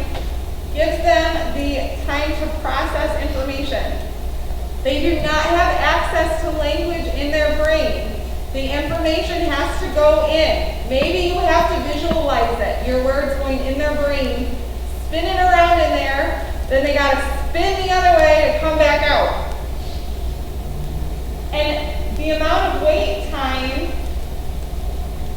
will vary based on the stress and your relationship with the kid, okay? Some other things to take in mind, if you give wait time, then you're not repeating yourself, which we know we don't want to repeat. If we're repeating, we either need a visual or we need to wait for compliance. It feels uncomfortable for us and for our students, and sometimes that uncomfort will prompt them to give you the answer. And if you give wait time, it might alleviate that student's anxiety in the moment. Because if you're like, hey, where's your pencil? And they don't answer. Where's your pencil? They don't answer. So then, where's your pencil? Now they're super agitated. Oh my gosh, where is my pencil? I don't know. And they can't process what's going on.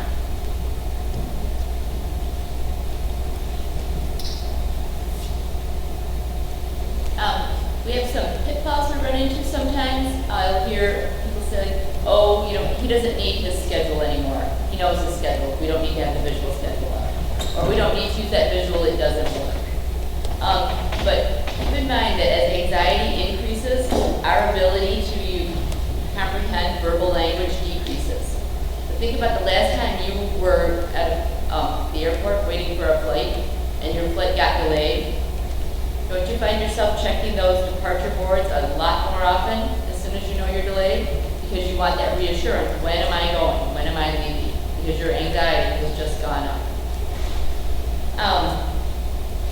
We don't want to overestimate the fact that our students understand us. Sometimes the students, their expressive language, what they can say, is much higher than their ability to understand language. So they can repeat the direction back to you, but not have any idea of what the expectation really is.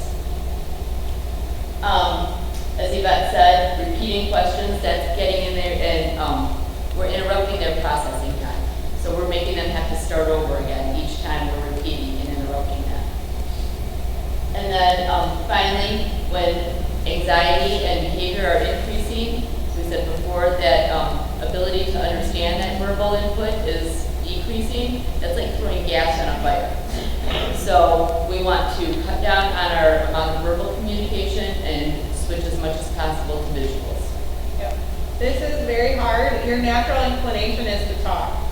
So come up with some sort of signal with your coworkers, like stop talking, because other people can see you talking when you shouldn't, but most of the time you can't see yourself when you should stop talking.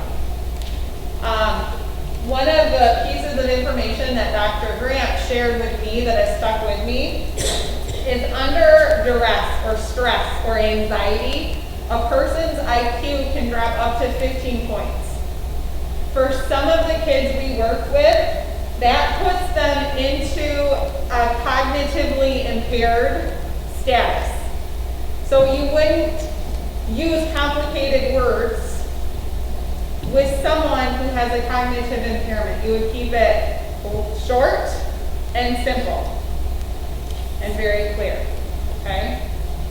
So the visuals need no words. You don't get any shorter or clearer than that. Okay, we've already talked about when you need to use a visual. If you find yourself repeating the same thing over and over again, that is a good signal that you need a visual. I think we're over, but Yesterday, we talked with some paras who said, in a crisis situation, we rarely get to debrief. And it's often because you guys have your roles and your responsibilities, and there's another group of kids already waiting for you that you have to go to. So don't hesitate to email, text, leave a note if you need to debrief and you weren't a part of the debriefing about a student, or you have questions. A lot of times you guys are so good at your jobs, the assumption is you feel confident and comfortable with what you're doing. such a great relationship with your teachers that you're already doing that. But maybe you're working with a new staff member or a new student. Don't hesitate to ask. If you need to debrief about a situation with COVID and new procedures, new policies, there's going to be a lot of debriefing because we're coming upon situations that we have never encountered before. And administrators want to have all the answers, but unfortunately, some things we're going to have to experience with our professional judgment, with grace and dignity, before we know what the right way to respond is. And we might have to encounter those situations a couple of times before we know what the right answer is. And it might look different for different students. So communication is going to be key. If you don't have cell phone numbers or emails of staff, ask for them so that you can reach out when you have a spare second. Okay? Your comfort is super important because if you're not calm, cool, and relaxed, then our students might not be cool, calm, and relaxed. So we, the whole time we don't really have time for questions and stuff, but Yvette and I are both, all around the district. But you can email us anytime, pull us aside. A lot of this information to your school psychologists, social workers, your principals. Categorical teachers. Yes, Michelle Bookwater would be able to help with this too. So we really appreciate everything that you guys do. We absolutely could not do it without all of your support and all of you guys working so hard. So thank you. Are there any questions that you want to ask? I know we have Leslie here, so in relation to what we presented on, she would have the human resources answers.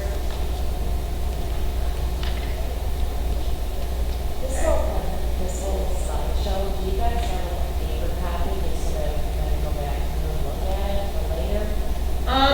Maybe, yes. Could we email it maybe? I think emailing would be perfect, and then if somebody wants to print it, then they would have access, at least at school to print if they needed to. So we could, We can easily share yeah, it. we could, I'm not sure, I'm sure there's a list served for, all of you, we can make sure we get that to you.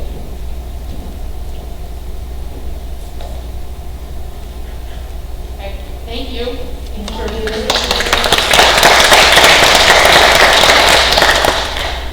Okay, the last thing between you and lunch, which was planned to be, for this group, 11:30 to 12:30, I think will be just before that because this video, and I hated recording it, but I didn't want to do it 15 times and I had to play it at the building, so I apologize, it's not an amazing video. But, like I said, Title IX is, if you've ever heard of Title IX, probably the first thing that comes to your mind is sports and girls, because that's the context which everybody's heard in the media and such, and we had to change seasons, but Title IX, and it's silly for me to talk because that defeats the whole purpose of the video, but it's about sexual harassment really and discrimination and things like that at school for kids, for adults, between adults and kids, between kids and kids. And so there are some new regulations related to that came out this summer that we are by law required to train everyone. And so this is just a quick, I did a 15, 16-minute video versus you having to watch the hour-long one. And I sent out the email to everyone PowerPoint that goes along with this yesterday, but you also picked it up when you came in, so you have that. So let's give this. I know that you're all probably on overload with 10,000 things flying at you as we get ready to start the craziest school year ever. But unfortunately, I have one more thing. Over the summer, the U.S. Department of Education, via the Office of Civil Rights, put out new Title IX regulations, and those went into effect on August 14th. So that gave us kind of a laundry list of things we had to do to comply with those new regulations. Some of those were already done. We had to appoint a Title IX coordinator. That was already part of my role, and so that was taken care of quite easily. We had to implement a new board policy and administrative regulations about the Title IX investigative process. That took place at our board meeting on August 10th. And we had to do training, and our administrators have been through an in-depth training as they're going to be part of the new, very in-depth investigative process. And then we also have to train all staff. And so that is what we are going to attempt to do here today. The video our attorneys gave us was an hour long, and I didn't think we had time to do that right now with everything else going on. And so I'm going to try and condense that a little bit and make this as quick as possible for all of you. But it is an important topic, and there are things you need to know. And so hopeful that this way of conveying the information works best at this time. What we need to know about Title IX is that it's not just about girls' sports. That's, I think, how we all came to know Title IX, was when that, the whole shuffling of sports seasons and that whole process was happening. Now, Title IX is very inclusive and includes any person, male or female, on the basis of sex, anything related to sex, gender, those types of things. If they are excluded from participation in any educational type activity, if they're denied the benefits of any educationally related activity, or if they're subjected to discrimination in any domain that's related to education, that falls under Title IX. So it's very broad, very important. We know that here in our region in West Michigan, there have been cases where people have filed lawsuits and been successful against school districts. We do the best we can, but sometimes we make mistakes, and that's what this training is about, is trying to avoid those mistakes.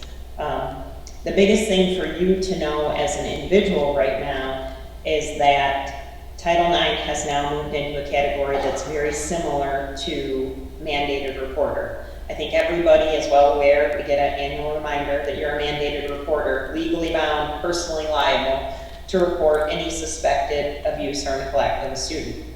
And we're comfortable with that. We know about that. And we also know that all we do is report it. It's not our job to investigate it or come to a conclusion about whether that actually occurred or not. We let other folks do that. And Title IX is very much the same. You're not going to have to do the investigation. You're not going to have to understand the investigative process, but you do have to bring forth any information you have. And then you can kind of wash your hands of it once you do that. That is, the biggest takeaway from this for you.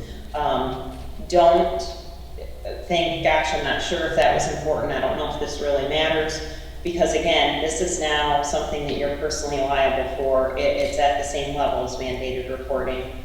Get that off your shoulders. Tell your building administrator who fully understands they need to then bring it to me, or tell me directly.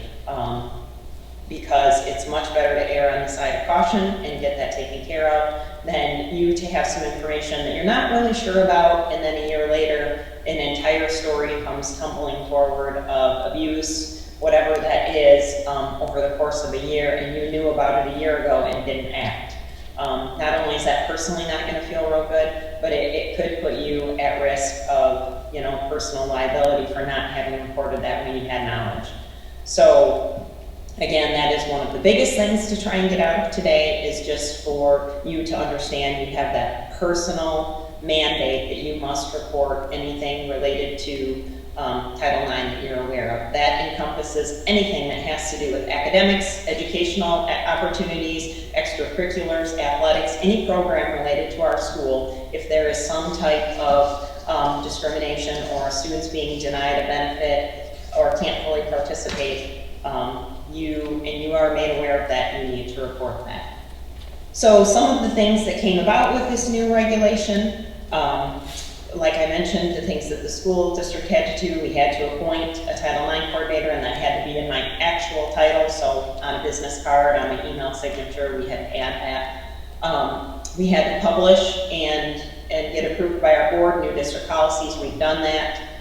Those are on our website, so if for some reason you are ever wanting to know about the district's Title IX materials and policies, when you go to our website, you can simply go to District, Human Resources, and there is, if you look, there is an entire tab right here under Human Resources for Title IX and Civil Rights. And so you'll see here on our Title IX page, we have our board policies that reference anything to do with Title IX. We have our administrative regulations that have anything that have to do with Title IX. and there are training materials here. One of those is this Title IX awareness. That's what we're doing right now, training. Those, what you will find there are the PowerPoints that were supplied by legal counsel that kind of go along with what I'm telling you today. So if any time you want to see those PowerPoints or the forms that go along with this process, you can find that information as well as my contact information there on the Title IX site. I will also be emailing out to you the document that has the PowerPoint presentation from our legal firm on it so that you have that to reference if you'd ever like to. So essentially, as I said, the new regulations went into effect August 14th and are in effect for this school year. They changed the way we do things quite a bit. Not all of that is something that you need to totally understand. I'll go through it quickly because it's a part of the training. But again, I wanted to do this in much less time than to have you have to listen to an hour of the process. One of the things that changed was how we refer to the people that are involved in these. We used to say victim or perpetrator or those kinds of things, and that makes it instantly sound like someone was harmed and someone did something bad. The new regulations, whether we like it or not, I think we're going to have some really uphill battles with parents with this, but again, it's out of our control. It's how we have to handle things. Part of the new regulation is that we call the person who brings forward a potential situation or who has potentially been harmed, we call that person the complainant. And we call the person that they're accusing the respondent. And so Title IX has moved much more to the whole guilty, innocent until proven guilty standard. And so there are some new regulations about not suspending kids, not removing kids from school activities, not taking away anything from folks that are being accused until the entire investigative process has played out, which is going to take much longer than it used to. And so that is going to be difficult to explain to parents when they feel like their child has been harmed and they don't understand why the person who they think inflicted that harm is still in school tomorrow and the next day and next week as we work through this process. So there are some safeguards in place if it's something, you know, super dangerous, but that will be a much more difficult process than it's been in the past. And so everyone's going to need to understand that while we may be really mad at Johnny and think he did something really terrible, he might be at school for a while before we can do anything about that. So that is good for you to understand. That is good for parents to understand. It doesn't mean anyone's going to like it, but it's how it's going to be. So again, the language is much more set to say we have someone that's made a complaint, we have someone that's going to respond, instead of saying victim, perpetrator, that kind of thing, implying already that we've come to a conclusion. So the three big areas for sexual harassment are a quid pro quo. So someone says, you know, if you do this, I will do this for you if you do this for me. There is assault, dating violence, domestic violence, stalking. Those things would all fall under this. And then any unwelcome conduct that's a reasonable person would determine to be so severe and pervasive that it's objectively offensive and denies a person equal access to an education program or activity. Those are all things that would fall under sexual harassment. These new regulations are much more stringent for us in some ways in the process we have to go through. And I think just the fact of the matter is that they were put forth that way to protect those that were accused a little more, to open the process, to make it longer, to make it more intensive. And so that's just what we have to work through. So again, if you're the recipient of any knowledge related to sexual harassment that's in an educational program or activity, you must report it. At that moment, it's deemed that you have actual knowledge of that. And if you do nothing with it, you could be considered deliberately indifferent. And being deliberately indifferent kind of washes away all the governmental immunity that you have as an educator. And so you want to make sure that you don't do that. So you should immediately, again, biggest takeaway out of this, I'll say it a few times, is any actual knowledge you have, anything that's provided to you, report to your building administrator or myself immediately so that we can get that process started.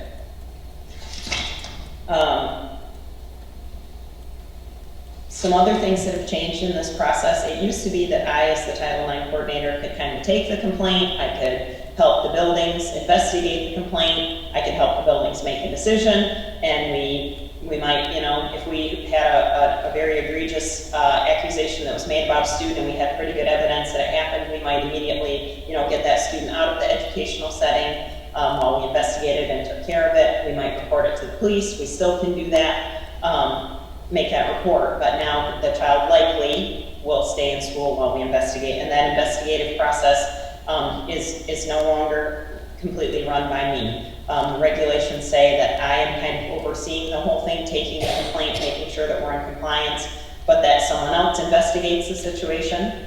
So we now have 2 adults involved. A third person, not the person that investigated and not me, is going to make a decision on what we should do with the results of that investigation. And as we go through each step of this, parents of the person that made the complaint and the person that's responding can be involved. The new thing is that they're allowed to sit in on the interviews, so someone that's coming forth with something very difficult and hard to share may be in a situation where the person they're accusing and their parents or an attorney can be there while they're being interviewed.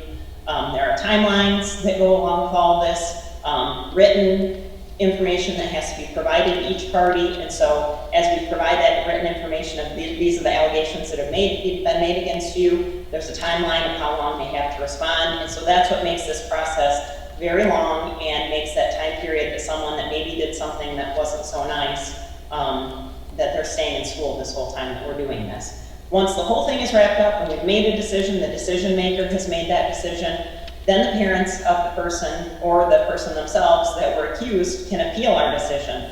If we said, yep, we believe this happened, they can appeal that and have a timeline to appeal that. And if they do appeal it, then a 4th adult comes into it and has to then review the facts and make a decision about the appeal. So you can imagine this process in an elementary school if we're dealing with, let's say, a 6th grader, and there's only 1 principal in the building, and we have now 4 adults who have to be involved in, you know, initiating this process, investigating this process, making a decision, and then looking at an appeal and making a decision on that. So that is part of this very long and laborious presentation that I don't think you need the full details of what the paperwork is and what the timelines are and how that process goes, but I just wanted to make you aware that that process is very different and will take longer, and I know that staff and parents can become upset when they feel like a student that's done something inappropriate stays in school, but we don't have any control over that. The other piece that's going to be difficult is once we work through this process, no differently than in the past,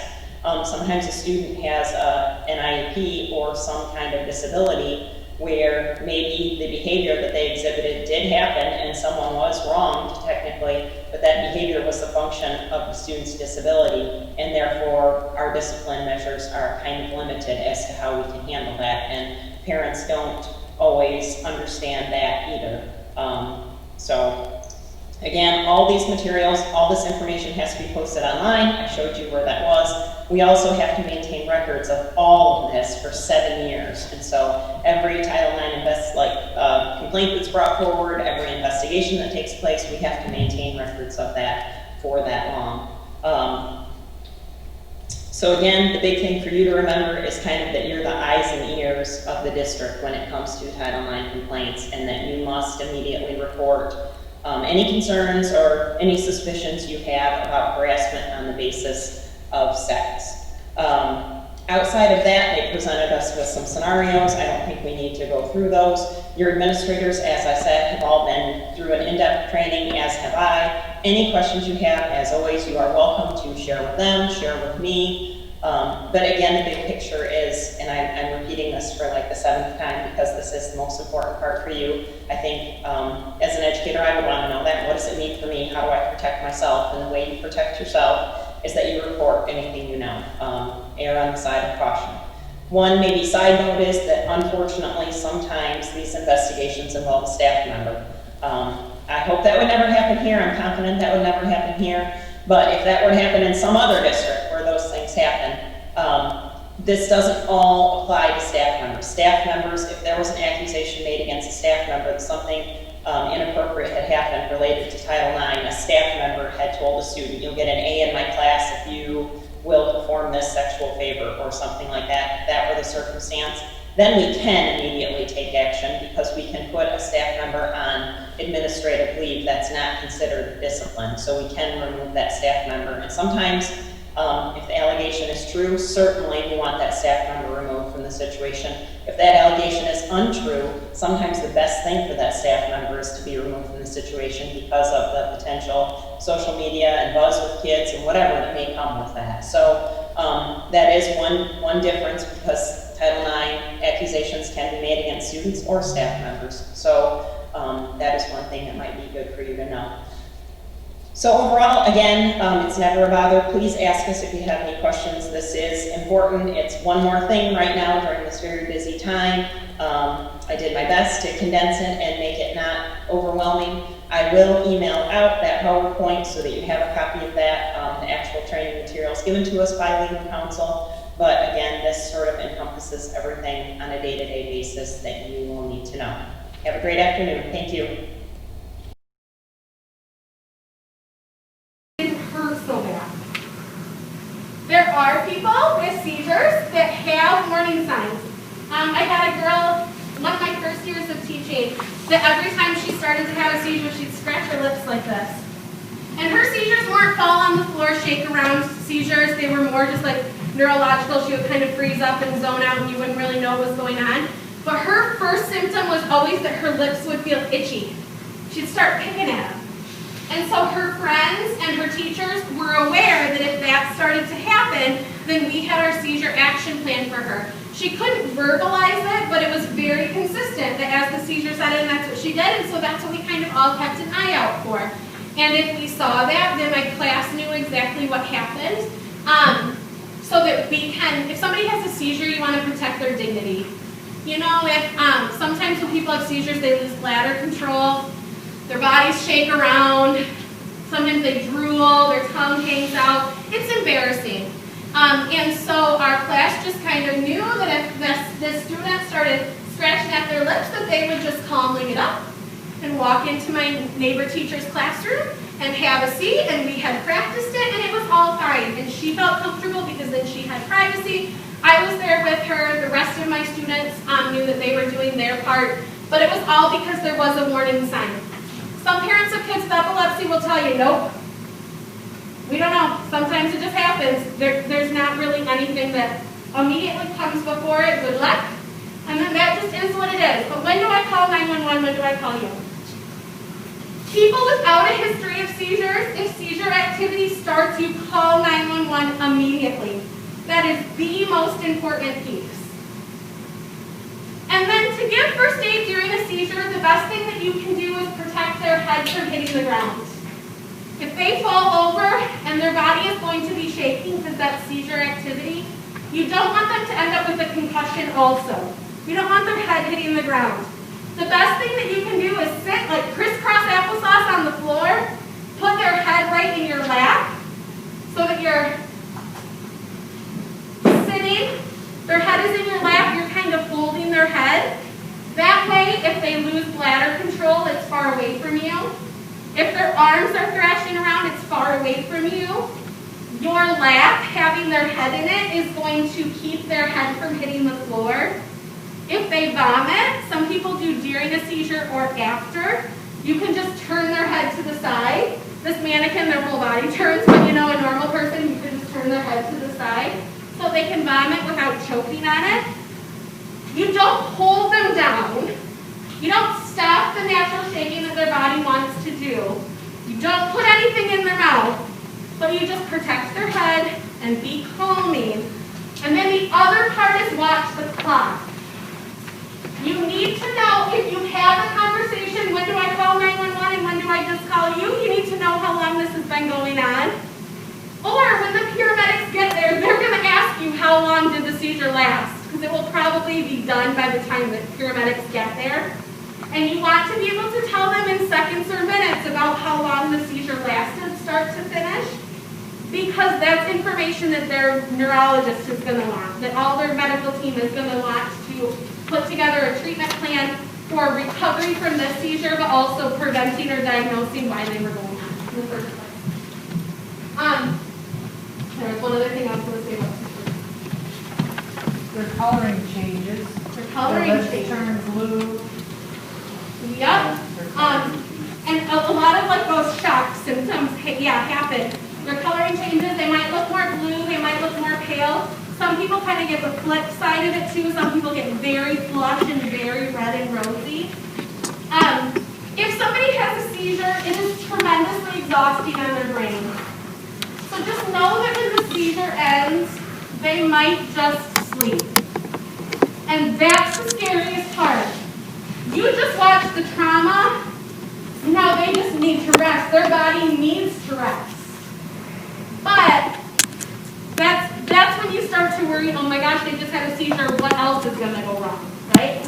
So know that if they need to rest, you can monitor their breathing and circulation as much as you want. You can look, listen, and feel. You can check their pulse and make sure their heart keeps beating. But just know that that's really normal after a seizure, that their body just is exhausted. It's been through so much that they can't help but get some good rest. Strokes. Signs and symptoms of a stroke, the acronym that you remember is FAST, which is a good acronym because if somebody's having a stroke, we want to get them help fast. Usually a stroke has facial symptoms, drooping on one side, drooling. Often when people have strokes, if you ask them to raise up both of their hands, like if you say, hey, watch me and do this, I'm just going to take my hand and raise them up like this. Somebody who's had a stroke will try to do that, but one hand will come up and the other won't. And then they'll probably seem confused by that because they're watching it happen, but it's different than what they're trying to tell their body to do. If you ask them to speak a simple sentence, hey, repeat after me, the sky is blue. And if they can't say that with like normal speech patterns, it could be a sign of a stroke. If somebody is having a stroke, the most important thing to do is to get them connected with 911. Call paramedics, get them more advanced medical help as quickly as possible. Questions about this? Yeah? My stepdad had a mini stroke. A TIA, is that what it was? Any of those. He got the tunnel vision, and that was it. I know somebody else who recently had a TIA, which a lot of people call a mini stroke, and just felt, she described it as like feeling like she was trapped in a bottle. Like the world was going on around her, but she couldn't figure out what was going on. And sometimes, and TIAs, I read a fact recently that was like 60% of all people that have a TIA that are going to have a stroke like within the next week. Often it's a warning sign. And so the best thing that you can do, that kind of falls under that umbrella of sudden illness, right? It's not textbook this, but it's something that's wrong. And so getting more advanced medical help, because if they can diagnose it, then hopefully they can, prevent it getting worse in the future. That's a good question. Yep. You kind of just answered my question. Okay. I want to warn you, the next one we're going to do is the bloody one, but there's not any bloody pictures, okay? But open wounds. My son has severe hemophilia. It means his blood doesn't clot at all. In order for your blood to clot, you have to have clotting factors in your blood that make scabs. His body doesn't make scabs naturally. We have to medicate him to do that. And so this is something, this whole world of blood and bleeding is not something that makes me squeamish. So I have to be mindful going into this to be tender about it. So just know that I'm going to be as tender as I can about this, but I want us to have some honest conversations about wounds. Because from a first aid at school perspective, this is one of the bigger things that you're likely to come across, more so than a heart attack or a stroke at school. So there are 3 different kinds of wounds. Abrasions is like a scrape. You fell off your bike. It's very shallow but covers a large surface, like road rash on your leg or something is an abrasion. A laceration is like a cut with a knife or some other sharp object, a piece of glass. It went in one spot and came out in another, made a nice, smooth, clean cut. And then puncture wounds are anything that goes in and out of the same hole. A needle poke, you stepped on a nail, An animal tooth, like from a dog bite, even gunshots that don't go all the way through are often considered puncture wounds because they're going to pull the bullet back out the same hole. And we treat these differently. But the bottom line for all of them is wash it, get a good look at it, and then bandage it. Okay? We want to know how deep it is, how widespread it is, how clear of a cut there is, how much it bled. We want to know those things before we bandage it. We also want to get all the dirt out. And so we do this a little bit differently. Abrasions, you fell off your bike and scraped all up your knee. Those are the ones that usually bleed the least because even though it's a large area, it's very shallow and often it doesn't like cut major veins or arteries. But often they're dirty just because of the nature of how you got injured. And so with abrasions, you want to wash it really well with soap and water. You want to get all the dirt out before we bandage it. A laceration, you want to wash it, but you want to kind of have a picture in your head of how long of a cut it is, how deep, and how clean cut it is. If it's a really shallow cut, doctors probably aren't going to do stitches. But if it's pretty deep, you want to be able to tell the parents that you're sending the kid home with, you know, it was pretty deep. I maybe have a doctor look at it for stitches, because if it's a deep, clean cut, they're going to stitch those for sure. Puncture wounds, unless it punctures a major vein or artery, those usually don't bleed much. A rusty nail that went in and came back out isn't going to bleed much, but puncture wounds are super important because of the risk of infection.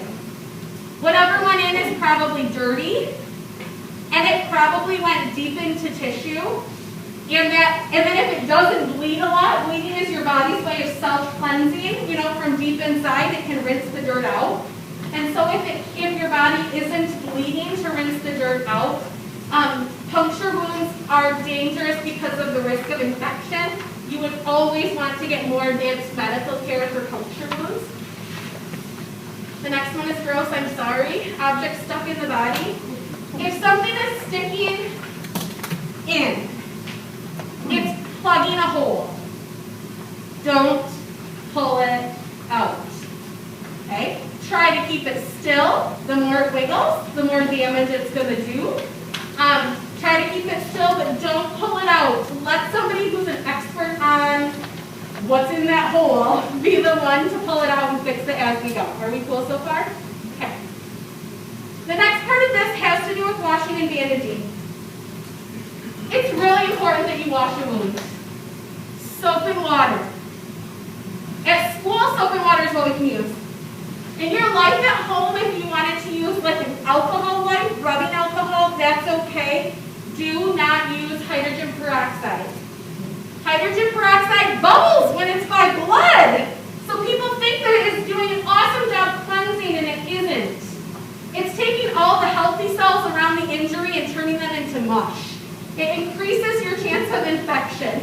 Okay? It increases the chance of scarring. It slows down healing. Please don't use hydrogen peroxide.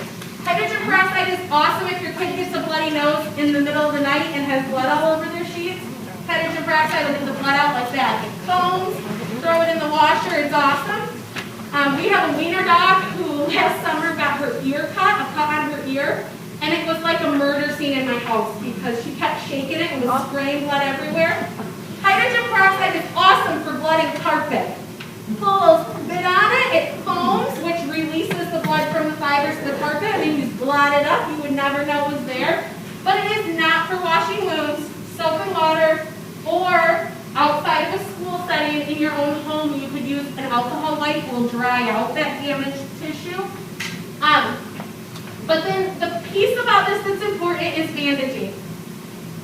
When someone is bleeding, the clot, the scab, starts in whatever you put on the wound. If I cut my arm right here, the clot, the scab does not start in my skin. The clot, the scab starts in whatever I stick on it.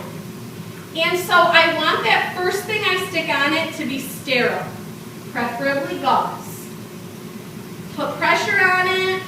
If it's bleeding a lot, you can kind of try to raise it above your heart. Will help slow down the bleeding. If it's really bleeding, you can put an ice pack on top of it because coldness will slow down the bleeding. But if they bleed through that first layer, don't peel it off. If you peel it off, you just undid all the progress their body made. All the clotting factor that built up in that gauze, you just ripped it off and their body is starting from square one. Don't do that. If they bleed through it, stick another gauze on it. Or honestly, you use something sterile for the first layer, stick a piece of paper towel on it. It doesn't have to be sterile after the first layer. But if they bleed through the first layer, you're going to put on another one. If they bleed through that, you're going to put on another one. We're going to layer bandages, gauze, whatever, until we get the bleeding under control. And then once you get the bleeding under control, you still don't take those layers off. Because the clot started in those and is now moving down into their tissue to actually stop the bleeding inside. We don't want to rip it away. And so you would use something like a roller gauze, or even like, you know what Coban is? It's kind of like athletic tape but stretchier. Coban or even athletic tape, first aid tape, somehow secure those layers in place. And give their body a good amount of time for the scab to actually get deep down inside the wound. Once the body has actually made a good scab, that's when you can use a Band-Aid. You know, so often we get in this idea of blood, stick a Band-Aid on it. Oh, you bled through it, rip the Band-Aid off, stick a new Band-Aid on it. Oh, you bled through it, rip the Band-Aid off, stick a new one on it. Don't do that. It's gauze and leave it on. Add layers if you need to, until you get the bleeding under control. And then maybe after a couple of hours of having that big gross bandage on, the bleeding's for sure under control. Their body has made a good clot, they've got a good scab going on, then you can carefully peel away those layers, and then some sort of a Band-Aid that just kind of like looks cleaner and nicer is an appropriate way to keep germs out. Questions about that? Yeah? What if you're in a situation where you just don't have that? You don't have gauze, you don't Do the have... best you can. Use your judgment, yes. Do the best you can. I think it all kind of depends on a lot of factors, on the situation, on what the injury is, on how much bleeding there is. You know, as with anything first aid, you gotta just kind of trust your gut and do the best that you can with what you've got in that moment. Certainly, that's a great question. How do you wash a head wound? That is a really good question. At home, I would stick my kid in the shower. Right. At school. At school, probably like a wet towel, wipe it off. You know, and then like get it a little lathery with soap and scrub it and wipe it off and then wipe it when you back again. And what if it's like really bleeding? Like, then I would get the bleeding under control before you worry about washing it. okay. Yeah, head wounds just bleed like crazy. Wait till you get my lymphatic timer, that's all I have to say. Like, I don't even know what else to say. Sorry. But yeah, head wounds bleed like you wouldn't believe. And I think it's kind of cleaning itself. Yep. When it's bleeding. Absolutely. Absolutely. And a lot of those like head wound injuries aren't usually going to be the dirty stuff. Right. You know, the dirty stuff is going to be a big scratch on their forehead. Like, that's pretty easy. You can see how dirty it is. You can lather it up with a little bit of hand soap. Use a wet towel and you know, wipe the soap away. No, I'm You talking can about see it. But those big gashes, it's self-cleaning itself, and then there's hair. And, yeah, there's lots of that. Call 911. Call a parent. Make them deal with it. Questions about any of the bloody stuff? You guys are really patient for that. Thank you. We have 1 more hour. Sorry, are you like dreading this now that I put time with it? I'm sorry, that wasn't too bad. Burns. There's 3 different kinds of burns: heat burns, chemical burns, and electrical burns. Regardless, the plan is to stop the burning from happening so it doesn't get worse. Cool it down and then cover it up to protect it. Okay, if you have a heat burn, I am notorious for trying to use a pot holder to get something out of the oven in my kitchen, but hitting the other oven rack with like this part of my hand or with this part of my hand, I'm clumsy. So we often are dealing with heat burns at my house. If your hand touches a 400-degree oven rack, immediately the outside surface of your skin is 400 degrees. Your body doesn't want the outside surface of your hand to be 400 degrees while the rest of you is 98.6. I don't want that to happen. And so your body is going to take that 400 degrees of heat and spread it out deep into your hand and into your wrist and into your fingers. Your body would rather have your whole hand be 102 than 400 here and the rest 98.6. And your body is very good at conducting heat. And so that is an important piece to remember when you're cooling it down. You take a 400-degree burn, stick it under cold water in the faucet. My issue is that after like 1 minute, I'm dancing because I have to pee because I got my hands sitting under a faucet. But after a minute or two, your surface of your skin feels cool. Okay? It feels all better. The temptation then is to turn off the water and move on with life. Okay? It's going to be fine. It felt cool. I cooled the burn. But you can't do that. You have to leave it in cool to cold water for a long time. Because it's not just the surface of the skin that needs to feel cold. It's deep down into your muscles and bones where your body sent all of that heat. It's up into your wrist. It's out to the tips of your fingers. You need to cool the whole area for a large amount of time so that your whole hand is feeling cold. Because again, if you just cool the surface and then you've got hot underneath, this is when we get big blisters because the blisters are that heat trying to escape, but you've already cooled the surface. So it's like you're squeezing the heat in and your body doesn't know what to do. You get these big blisters and then you increase your chance of infection. Our rule at our house is however many minutes it took to start to feel all better, you need to spend that many more minutes making sure it's all cold.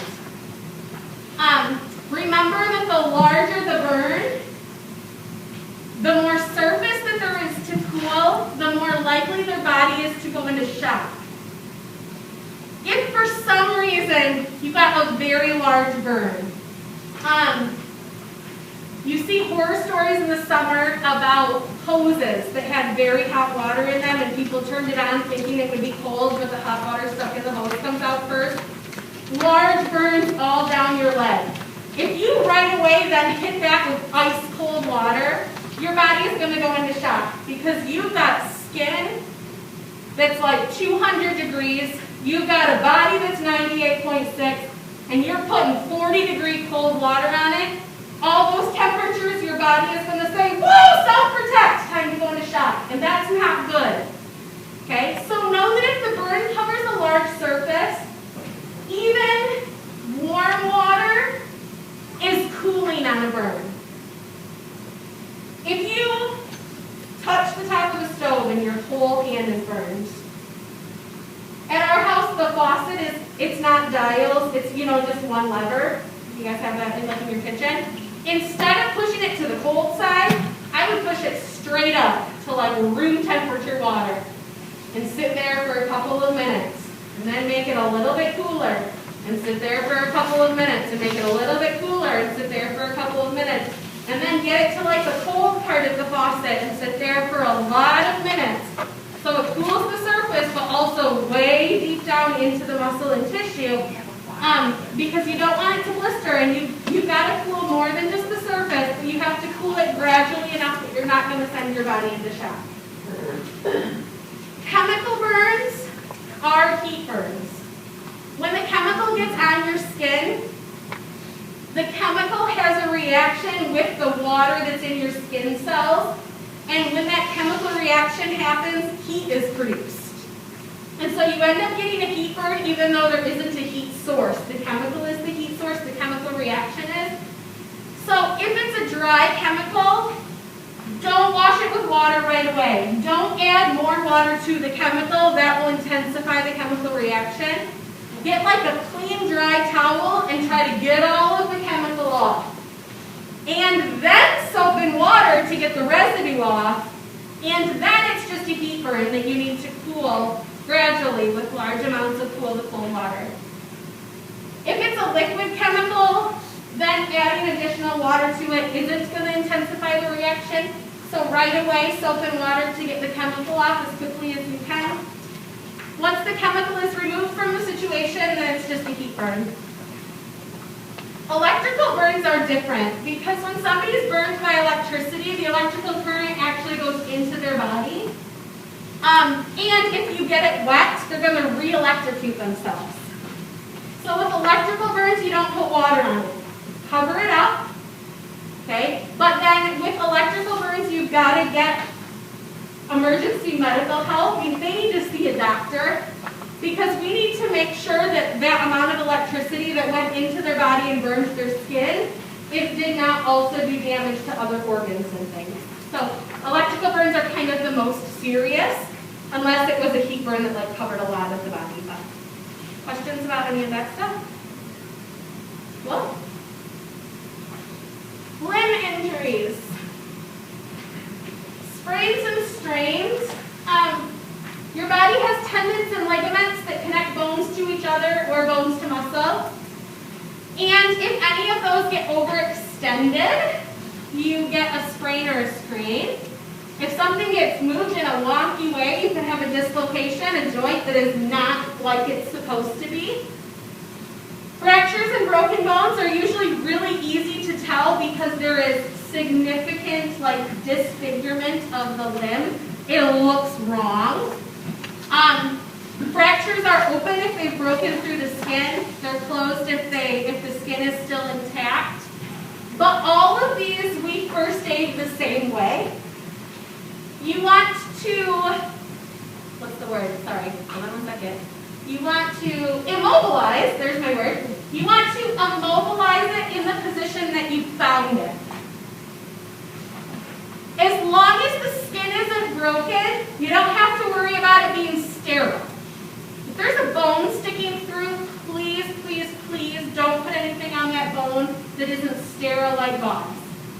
But if there isn't bone sticking out, if the skin is intact, then you just have to immobilize it in the position that you found it. You can get as creative as you need to. Okay, when I was in college, I watched somebody go off the high dive and hit the high dive on the way down, and into the pool they went.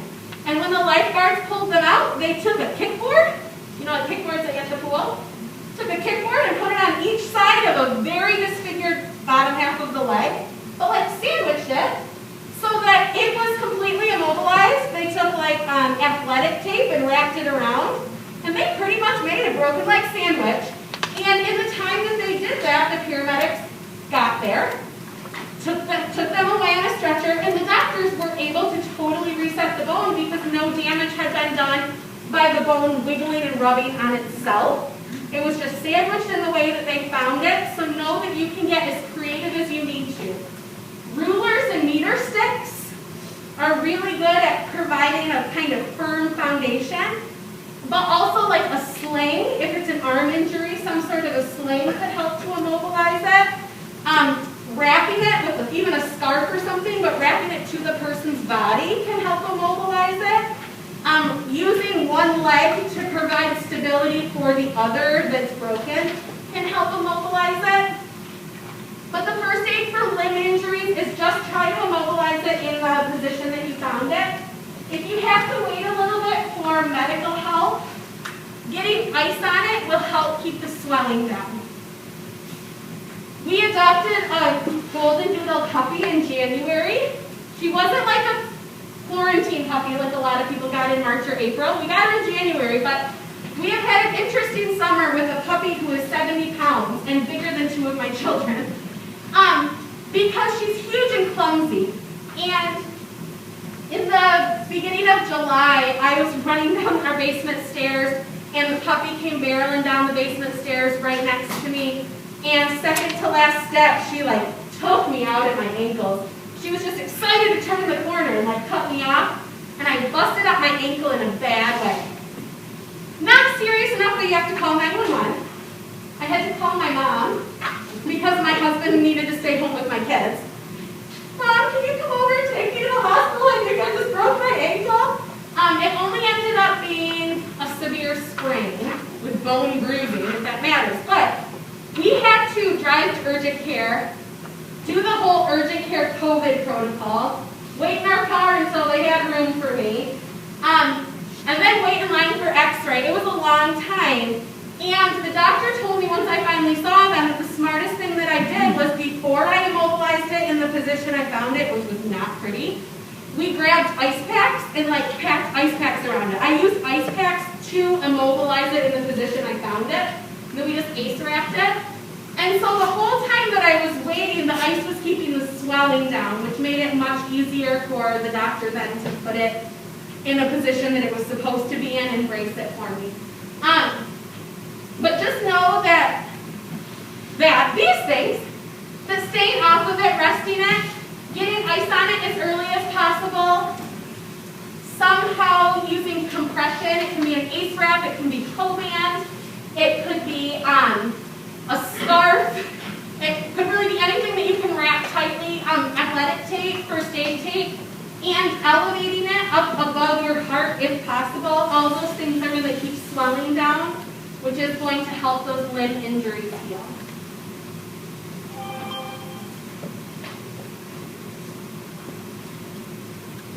There is a whole host of head, neck, back, spinal, torso, okay, injuries that can happen. Some sort of a blow to the abdomen, a broken rib, some sort of a large bloody cut, something in your abdomen, a pelvic injury, a spinal injury, a neck injury. There's lots of these. If a motor vehicle was included in the trauma, hit by a car or in a car during a car accident, there's probably this kind of an injury. Somebody who goes headfirst into shallow water, somebody who falls from a height higher than their own height. So for even a toddler, this would be like if they were standing on a coffee table and fell off. They fell from a height higher than how tall they are. They're at serious risk for a head, neck, or spinal injury, some sort of a collision with another person, with the ground, with a piece of equipment. For all of this stuff, remember you are only a first responder. You are not supposed to be an expert on broken ribs. You're not supposed to be an expert on a spinal injury or on a broken neck or a broken back or a pelvic fracture, somebody who can't support their weight because something in their pelvic bones is wrong. You're just a first responder. The best thing you can do for any of these is try to minimize bleeding if there's bleeding, but keep the person in the exact position that you found them and call for help. Now, if they got headfirst in shallow water, get them out of the water. Okay? But then up onto the side of the pool, up onto the concrete ground, lay them down carefully and have them hold still. A lot of times, head, neck, and spinal injuries that are going to lead to paralysis, they don't start with paralysis immediately. Oftentimes, the initial injury, if they can stay in exactly that position, then doctors can fix what's wrong and they can regain mobility. But if they have a head, neck, or back injury and then you move them, or you try to take a head that is off to the side and injured and you try to make it straight, that can do more damage than good. Okay? Let the paramedics brace it. They will try to brace it in the position that they found it and get them to somebody who's an expert on this. Your job as a first responder is to tell them to hold still, keep them calm, and call 911. Questions about this? The next one is concussions. We're going to watch a 3-minute concussion video. You know Sanjay Gupta? He's my favorite. I hope that I didn't test my audio in this room, so it's either going to be really loud or really quiet. I'm so sorry. We'll see. Oh, wait, you don't see it. Hold on. Oh, there it is. Becky, can we stand up while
concussions before.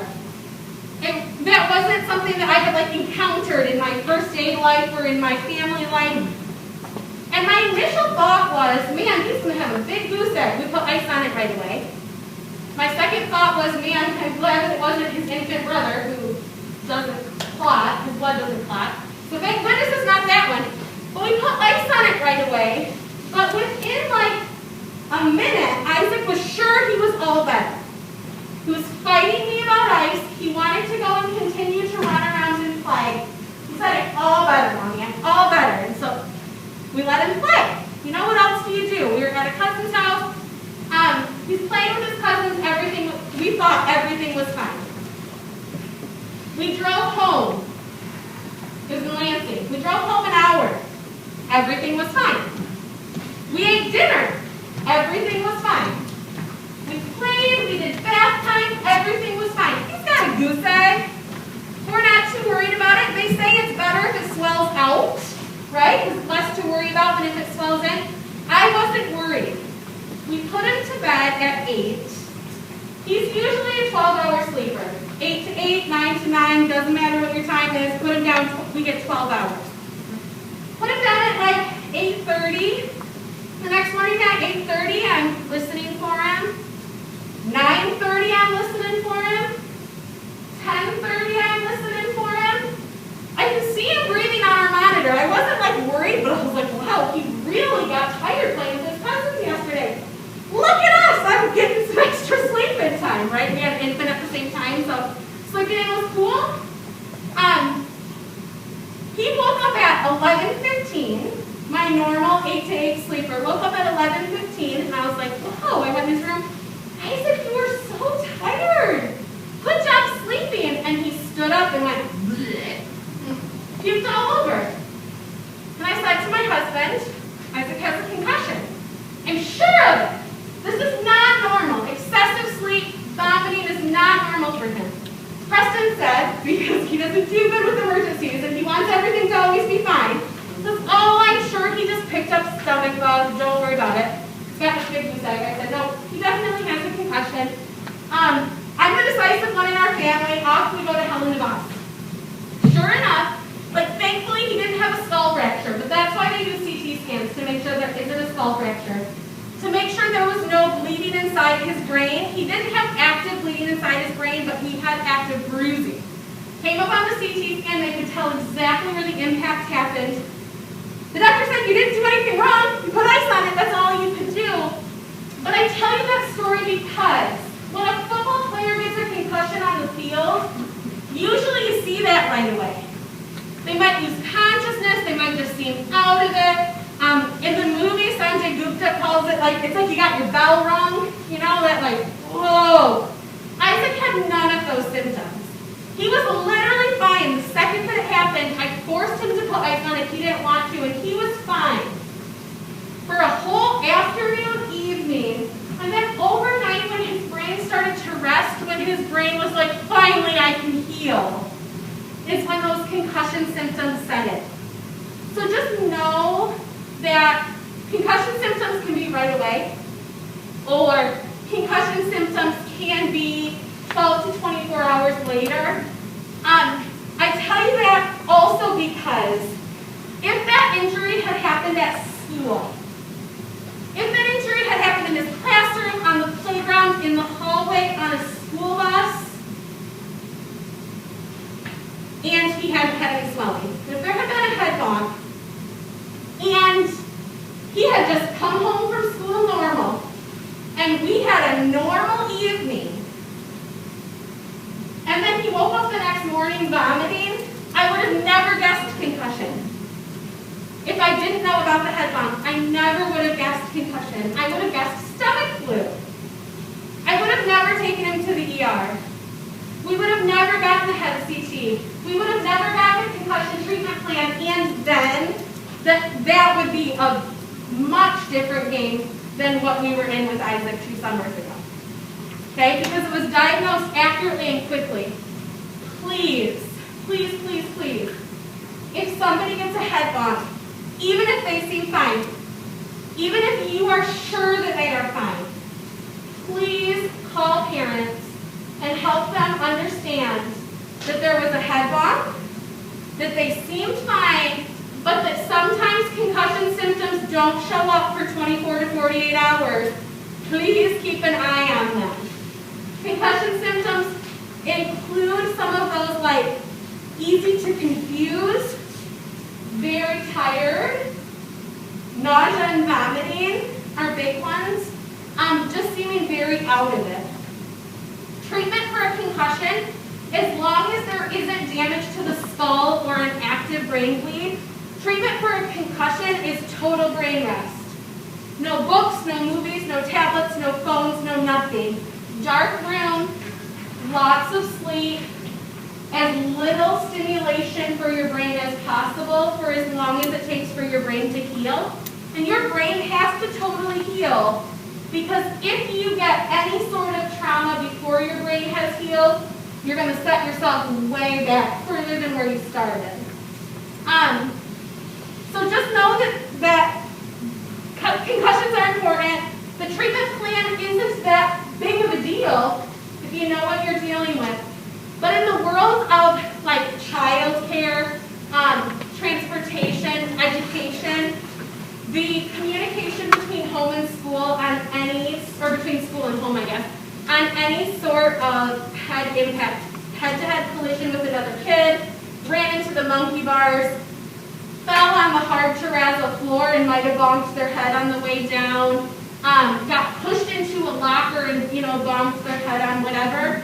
All of those things are super important that parents are aware, that the child support system is aware, so that they can continue to watch for ongoing symptoms.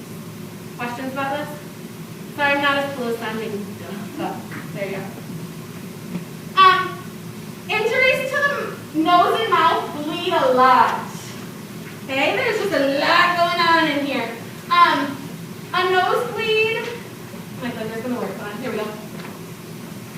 Nosebleeds, there's kind of two different schools of thought on nosebleeds. Do you bend forward or don't you? Okay, and do you pinch or don't you pinch?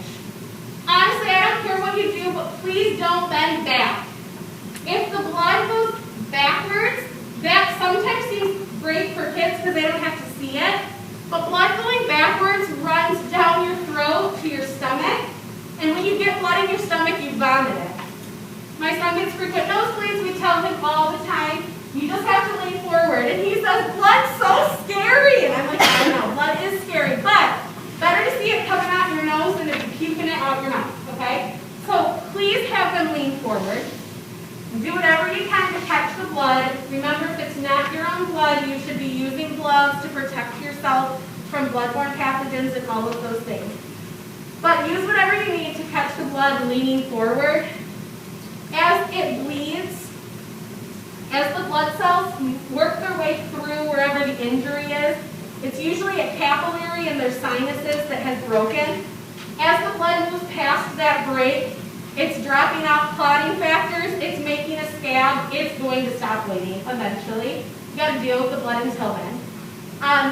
The pinch or not to pinch is really personal preference. If you pinch, you're taking the hole that the blood is going through and you're squeezing it smaller. If you have a smaller surface area, you're going to make it clot faster. This is just a smaller amount to cover. But if you squeeze and make that clot smaller, then remember that as soon as you release, it's going to try to open back up. So our rule is you're welcome to pinch if you want to. My kids, just because of allergies, get frequent nosebleeds. My daughter likes to pinch because she wants the bleeding to stop faster. But our rule is if you pinch for 5 minutes and that's what it takes for the bleeding to stop, then after the bleeding stops, you have to keep pinching for another 5 minutes. If it took 10 minutes of pinching to get it to stop, you got to keep pinching for 10 more minutes. You have to double your time because that clot has to be strong enough that when you release and the nasal passage tries to open back up, that the clot is holding on enough to hold the blood back. Otherwise, it's just going to start bleeding again and you're back at square one. Okay? My boys do not want to pinch. They just want somebody to hold it and tell them that they were so brave. And the bleeding does eventually stop. An ice pack on their sinuses can help if they will tolerate it. They make little ice packs if you have a frequent nosebleeder in your life. They make little nose packs, or little ice packs that are made for the bridge of your nose that's essentially like 4 quarter or nickel size little ice packs in a strip so that it can kind of bend over the bridge of your nose, which is really nice. But get the bleeding under control. Please don't let it go down their throat into their stomach. Any sort of lip, tongue, your frenulum is that little bit of tissue that holds your lip to your gums, top and bottom, or your tongue to the bottom of your mouth, all those like little pieces. If those break from an injury, it's just excessive bleeding. Mouth injuries bleed a lot. The best you can do is put gauze on it to try to stop the bleeding. Remember that the clot starts in the gauze. And so if you put gauze on it, then don't pull it right back out just because it bled through. Leave it there because where it bled, that blood that has been collected is going to help to make the clot.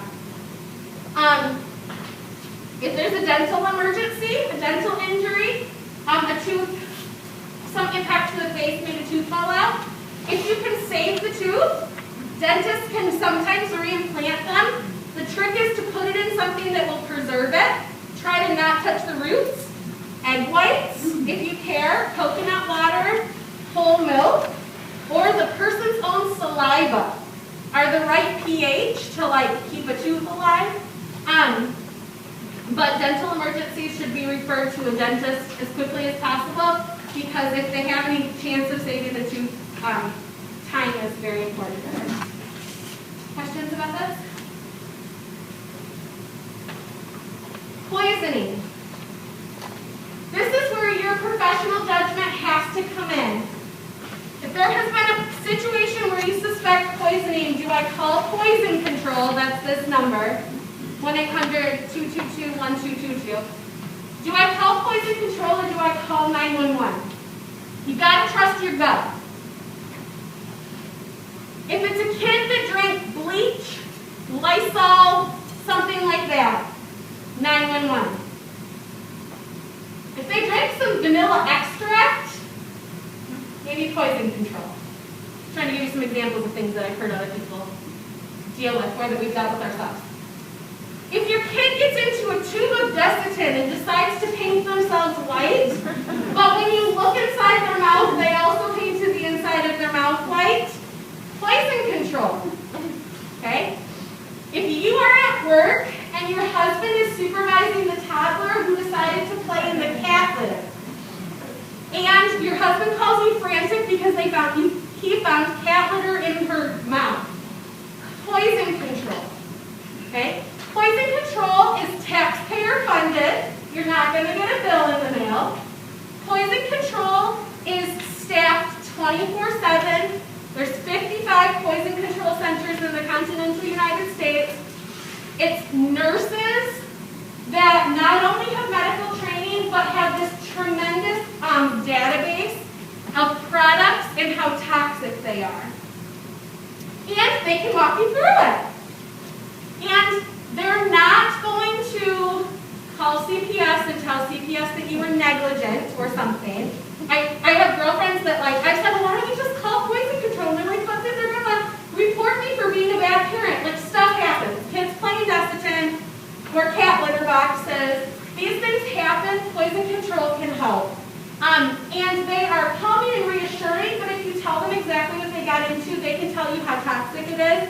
And they will tell you what symptoms to look for. They will tell you when you should seek more advanced medical help, like what symptoms would be the threshold for needing more.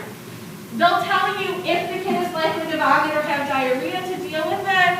They'll tell you how concerned you should be about that. And if what you call them for is an emergency bigger than them, they will patch you through to 911. Almost always. Once in a while, they'll have you hang up and call 911, but poison control is a tremendous resource just for getting some expertise in knowing how to deal with poisoning. That said, if someone ingests something that would be considered a poison, don't induce vomiting unless poison control or 911 tells you to. If they ingested something that is a poison, there is a very good chance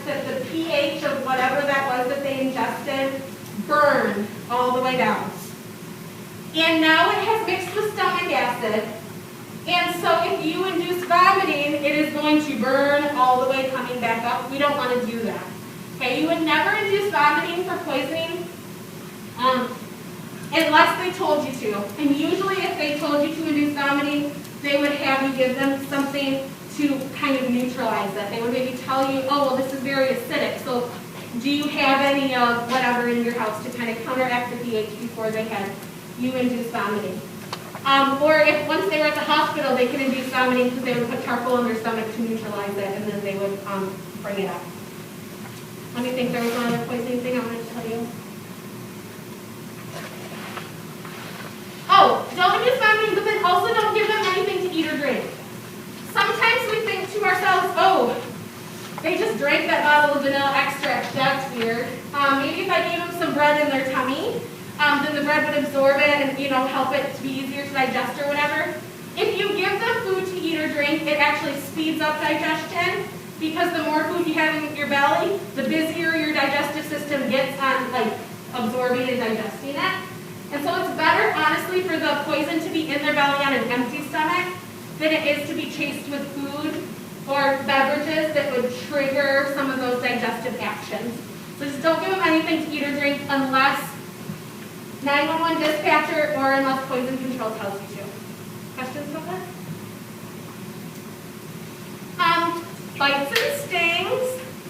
So if an animal bites, a wild animal or a dog bite, these are important. They're probably puncture wounds. The tooth goes in one hole and out the other. Or if there's tearing to the skin, the chance of infection is very high. So any kind of animal bites are situations where you should get more advanced medical help to decrease the chances of infection and to speed up healing. Ticks. Ticks. I chose this picture not because I love the way that they're removing the tick, although it's fine, but because it's a good picture of what a tick looks like. Ticks have teeny little heads and then a great big body, and the more blood that a tick drinks, the bigger its body gets. It's like a water balloon, it stretches. And they have these dumb little legs. When a tick bites you, it pushes its head into your skin up to its neck, but then it leaves its neck free so it can breathe. It needs to get air in while it bites you and sucks your blood. And so, gross. And so you can with ticks, if you're very careful, you can grab them with tweezers, but you have to grab at their head, which means you're like pushing those tweezers down hard on your skin before plucking it out. Please, if you're going to pull out a tick with tweezers, don't grab it by its big fat butt because you will pop the butt off, its head will stay in your tissue, and then that increases instead of decreasing your chances of getting Lyme disease, it increases it because you won't see the little head in your tissue, but that's where the diseases are spread. So if you're going to squeeze it with tweezers, then do like this where they're reaching way down to the surface of the skin to the tick's head. We have a wiener dog who gets ticks just running around at the park and things. And what works best for us is a big old gob of Vaseline or aloe or even a goopy hand sanitizer, but something that's kind of like that Vaseline, that jelly kind of texture to it. Put a big old gob of Vaseline on it, and that cuts off the tick's airway. You can't breathe anymore, and so the tick releases on its own, and you see the release happen. You see it kind of wiggle itself back into the Vaseline, and then you can just wipe it away and wash it. So that, there's not a good picture of that, so you got tweezers instead, but that's my preferred one. Bee stings. People are allergic to bee stings. These stingers have bee venom in it. Essentially, it's a bee version of saliva. It's a liquid, and that liquid is what we're allergic to. And it's in bee stingers, and so if a bee stings you, when the stinger goes into your tissue, it kind of makes a hole. And the stinger is usually in that hole. Okay, so the stinger goes in, your cells move out of the way, they've kind of made this hole. And then if you take the stinger and grab it with tweezers and pull it out, as you're pulling the stinger out, it is going to drain that bee saliva right into the hole. that is going to intensify the allergic reaction. The better choice is to do something like this with a credit card or your driver's license or something else that's firm, where it's kind of like scraping toothpaste out of the bottom of a toothpaste tube. You want to press down on the skin, not right where the stinger is, off to the side. You want to press down and then scrape. Your scraping pushes the stinger out, but your pressing down like closes the hole as the stinger goes out, which then helps to minimize the allergic reaction. Flick the stinger way out of the way, because the more that it touches your skin, the more of an allergen there's going to be. Wash really well with soap and water to minimize the reaction. Of course, if somebody's never been stung by a bee before, if they don't know their threshold for bee sting tolerance for an allergic reaction, you'd want to monitor them for signs of anaphylaxis, like trouble breathing, or swelling around their nose or mouth. Bugs that don't have stingers that just bite you, it's the bug's saliva that is what we're allergic to. That's what makes the bump. If a bug bites you and then you scratch it, you're going to take their saliva and shove it around in your tissue, a whole bunch, which is going to make the bump bigger. If a mosquito or something bites you and you can try to not itch it, let that saliva stay localized. I know that's easy for me to say, it's so hard to actually do. But if you let that saliva stay isolated in one spot in your body, then your body will be able to deal with the allergen and move forward. Questions about any of that? Cool. This is actually perfect as far as time-wise. So I'm so sorry. I know you're sick of listening to me. I'm sick of listening to me. But there's really no easier way to do first aid, especially when we're supposed to be socially distanced. The other thing we need to talk about is CPR. And when Leslie had originally asked me to teach this class, she sent me an email and said, hey, can you teach a CPR class, our first PD day? And I was like, sure. When I teach CPR classes at the ECC, we cap the classes at 24. Because I have 12 mannequins, 2 people can share. My response to Leslie was, sure, we can totally do that so that I can plan mannequins. How many people are you thinking? And she said 150. My 12 mannequins are not going to count with 150. I've never taught a CPR class that wasn't hands-on in practice. And so we're just going to kind of do a general overview, which is why nobody's walking away today with like a CPR certification card. In order for me to certify you with a card, you need to be with a mannequin, you need to demonstrate skills. But I want you to have some baseline information about how to deal with a CPR kind of emergency, so that if you were ever in that situation, you could fake it to the best of your ability, okay? When it comes to breathing in cardiac emergencies, anything you do to get air into their body and blood moving is going to help. When we're doing CPR or rescue breathing, you are not going, if they're unconscious and they've stopped breathing, their heart has stopped beating, you are not going to probably magically wake them up.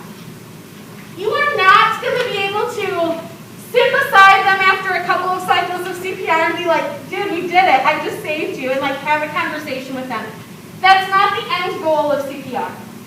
The end goal of CPR is for you to keep their brain alive until doctors can fix whatever was wrong with their lungs or their heart, or sometimes it's their brain, but until their doctors can fix what was wrong. CPR preserves the life and health of their brain so that when doctors are the heroes that wake them up, they still have all their memories. They still have all their coordination. They know how to talk. They know how to walk. They know how to do all of those things that are stored in your brain.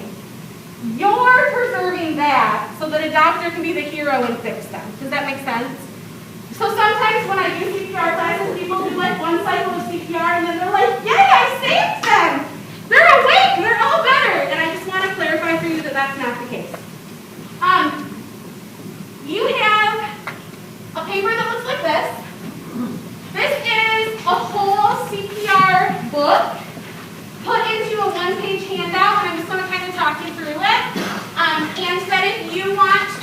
at a later date, look some of these things over. I wanted you to have the resources in your hands to walk away with. The number one no-no of a normal CPR class is for me to do CPR with the mannequin on a table. In real life, people don't lose consciousness laying on a table. They would maybe lose consciousness standing and fall on the ground, but they're not going to be like, just a minute, I'm about to go into cardiac arrest, let me lay myself down at this table. But I'm choosing to put this mannequin up on a table so that you can all see. Are you okay with that? Okay, that's not normal. Normally they would be on the ground, you'd be on your knees. The top part of this is primary survey. Primary survey you do in any emergency. It serves two purposes. First, protect you. Second, kind of get a feel for what's going on with this person, like diagnose them. So when we do primary survey, and it's listed, I can script it on your handout if I remember how I did it. I'm just used to saying it, but it's these steps, okay? So you can watch your handout, or you can watch the screen, or you can watch me, I don't care. But you check the scene. We've talked about that. You're looking for down power lines, you're looking for other victims, you're trying to get a feel for what has happened to this person. Check the scene, put on gloves to protect yourself. Then we're going to check for consciousness. Are you okay? Are you okay? As soon as you know they're not taking a nap, you choose one person that looks responsible. You say, you, call 911 and then get the AED. We don't know yet if we need the AED, but let's get it coming our way just in case. Okay? You have to choose one person and hand it off to them. If you say, oh no, someone call 911, either everybody's going to trust that somebody else does it and nobody calls, or 911 gets inundated with similar injury reports and they don't know how many problems there actually are. Okay, so you choose one person. You call 911 and get the AED. And then the rest of primary survey is ABC. A is for airway, you open it. We talked about that already, right? B is for breathing, you're going to look, listen, and feel. As soon as you know they're not breathing, you plug their nose. That's important or the air comes right back out. You plug their nose, you wrap your mouth around their mouth, and you give them 2 rescue breaths. This isn't part of CPR, it's part of primary survey, but if they're not breathing, we're getting air in fast. Can you see their chest rise? Normal humans do that too. If their chest doesn't rise, they're choking, or you didn't plug their nose, or you didn't open up their airway enough. For some reason, the air is not making it to their lungs. You can always see out of the corner of your eye, chest rising and falling. Okay, this is primary survey. When I used to teach lifeguarding, we would say it over and over and over until like all of my students all sounded just like me. Check the scene, put on gloves, are you okay, are you okay? You, call 911. A, B is for breathing, we look, listen, and feel. Oh no, they're not breathing. You have to give them 2 rescue breaths right away. And then we check their pulse. The goal with primary survey is, at the end, you want to know, can I put air into their body? Well, first, do they need me to breathe for them? Okay, are they breathing or not? If yes, can I put air into their body? And then, do they have a heartbeat? That decides where we go next. It's like those choose your own adventure books that I used to read as a child. Sometimes it happens that they have stopped breathing, but their heart is still beating. This happens almost exclusively in drownings. Their lungs get so full of water they stop breathing, but their heart is healthy, so their heart keeps beating for a while. If that's the case, if they have a heartbeat, we are going to just put air into their body. We don't need to do compressions. Their heart is doing its thing. We are just going to flood their lungs with so much air that we hope to either trigger them to breathe again or keep their brain alive Or if they have drowned, if their lungs are full of water and now we're putting in air, we are stretching and stretching and stretching their lungs. Water with air and more air and more air and more air. Eventually their lungs are going to say, I've had enough, and their lungs are going to contract and that water is going to come pouring out, which is disgusting. Turn their little face away from you. Okay, normal people, you can turn their face without turning their whole torso, but turn their face away from you, let the water spew out. But then usually, once the water's out of their lungs, 1 or 2 more rescue breaths, they will take a deep breath of air, and then yay, you have saved them. Okay, that is kind of the best outcome out of this whole thing. But for rescue breathing, the trickiest piece of this is you have to keep track of 2 things at the same time. Your victim needs 1 breath of air every 5 seconds. But in 2 minutes, you've got to double check that they still have a pulse, that their heart is still beating. Okay? And this is the hardest thing for me to describe, but once we say they have a pulse, we're going to assume that they have a pulse for 2 minutes of time. Because even if we say they have a pulse, I'm just going to breathe for them. If right after that their heart stops beating, 2 minutes is the amount of time that their brain is okay without oxygen. There isn't significant brain death within 2 minutes. But if you assume that they have a pulse and they don't for longer than 2 minutes, it can start to do damage. Does that make sense why 2 minutes is our threshold? Okay. So we have to keep track of 1 breath every 5 seconds. We also have to keep track of 2 minutes of time, and you can't guarantee that you always have a watch on your wrist. So for an adult, sorry, we're going to recheck after 2 minutes. For an adult, they get 1 breath every 5 seconds. So essentially, you're going to blow in their mouth every time that a second hand would hit a number around the clock. So for 2 minutes, you have to put in 24 breaths. Are we cool? It looks like this. I'm going to do some breaths, and then you're going to turn and talk to somebody by you, and you're going to count out loud, and you're just going to say, breathe. Okay? But I'll actually show you what it looks like. I did primary survey. I looked, listened, and feel. I gave them 2 breaths. I checked their pulse. They have one. This is probably a drowning. Okay? They have a pulse. That's good. I'm going to put in 1 breath every 5 seconds. I give them my first breath. And then I'm going to count 1, 1,000, 2, 1,000, 3, 1,000. I'm going to say the number of the breath I'm about to give. So that will be breath number 2. Inhale, blow. I'm going to use, like if you're counting to 5, I'm going to use the number 4 space to keep track of how many breaths I've given, because I have to keep track of this 2 minutes of time. Hopefully that makes sense. It's the hardest thing for me to explain. So I already put in breath 1. I'm going to count 1, 1,000, 2, 1,000, 3, 1,000, 2. I'm going to inhale and give breath 2. 1, 1,000, 2, 1,000, 3, 1,000, 3. This is breath 3. 1, 1,000, 2, 1,000, 3, 1,000, 4. 1, 1,000, 2, 1,000, 3, 1,000, 5. 1, 1,000, 2, 1,000, 3, 1,000, 6. 1, 1,000, 2, 1,000, 3, 1,000, 7. 1, 1,000, 2, 1,000, 3, 1,000, 8. 1, 1,000, 2, 1,000, 3, 1,000, 9. All the way up to 1, 1,000, 2, 1,000, 3, 1,000, 24.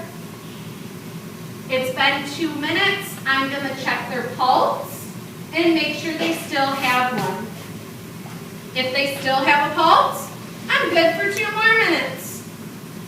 If they don't have a pulse, I need to switch to CPR. Are we kind of cool? Okay, so here's what you need to do. You're going to turn to somebody by you. You're going to practice this counting. You're going to say breathe, because we always give breath 1 first. And then you're going to count, and I think it's on your sheet. I tried to write it with the number 1,000s.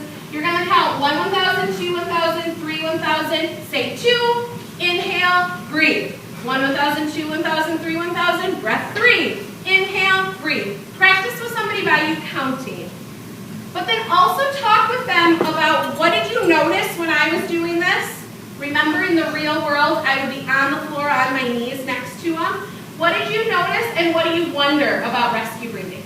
Okay? Turn and talk to somebody. Count. What do you notice? What do you wonder?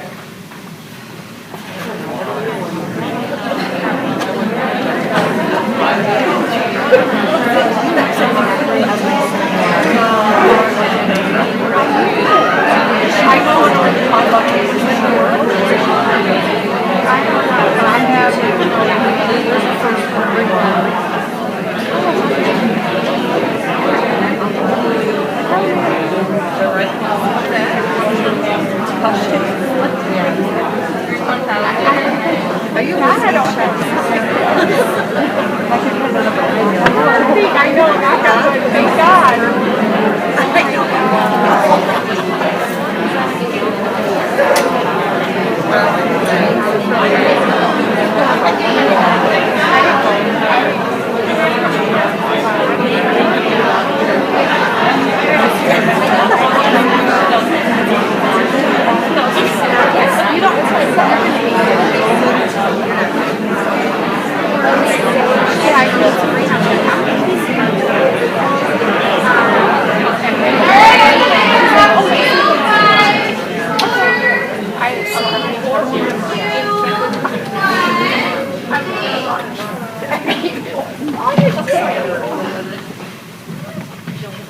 A big question that usually comes up right now, and if you have more, we're on a little bit of a time crunch, but if you have more, we can totally touch base about those. But if you lose count, was that breath number 20 or breath number 21? Don't spend time arguing with yourself. Recheck their pulse and keep moving. Are we cool on that? Yeah. Okay. I heard some people counting. That was really great. For a child, for rescue breathing, it's one breath every 3 seconds. 1,000, number, inhale, blow. 1,011, inhale, blow. 1,012, inhale, blow. 40 breaths, woo, is 2 minutes. It's exhausting. The nice thing about a child, though, is that you don't have to give them a whole breath of your breath. Their lungs are smaller than yours. You can give them less air. Okay? Remember, rescue breathing only happens if they have a pulse, and as soon as their heart stops beating, we switch to CPR. For CPR, this happens when they've stopped breathing, their heart has also stopped. No air is going in, but also the blood isn't circulating. So to do CPR on somebody else, you have to be able to find the hand position. Okay?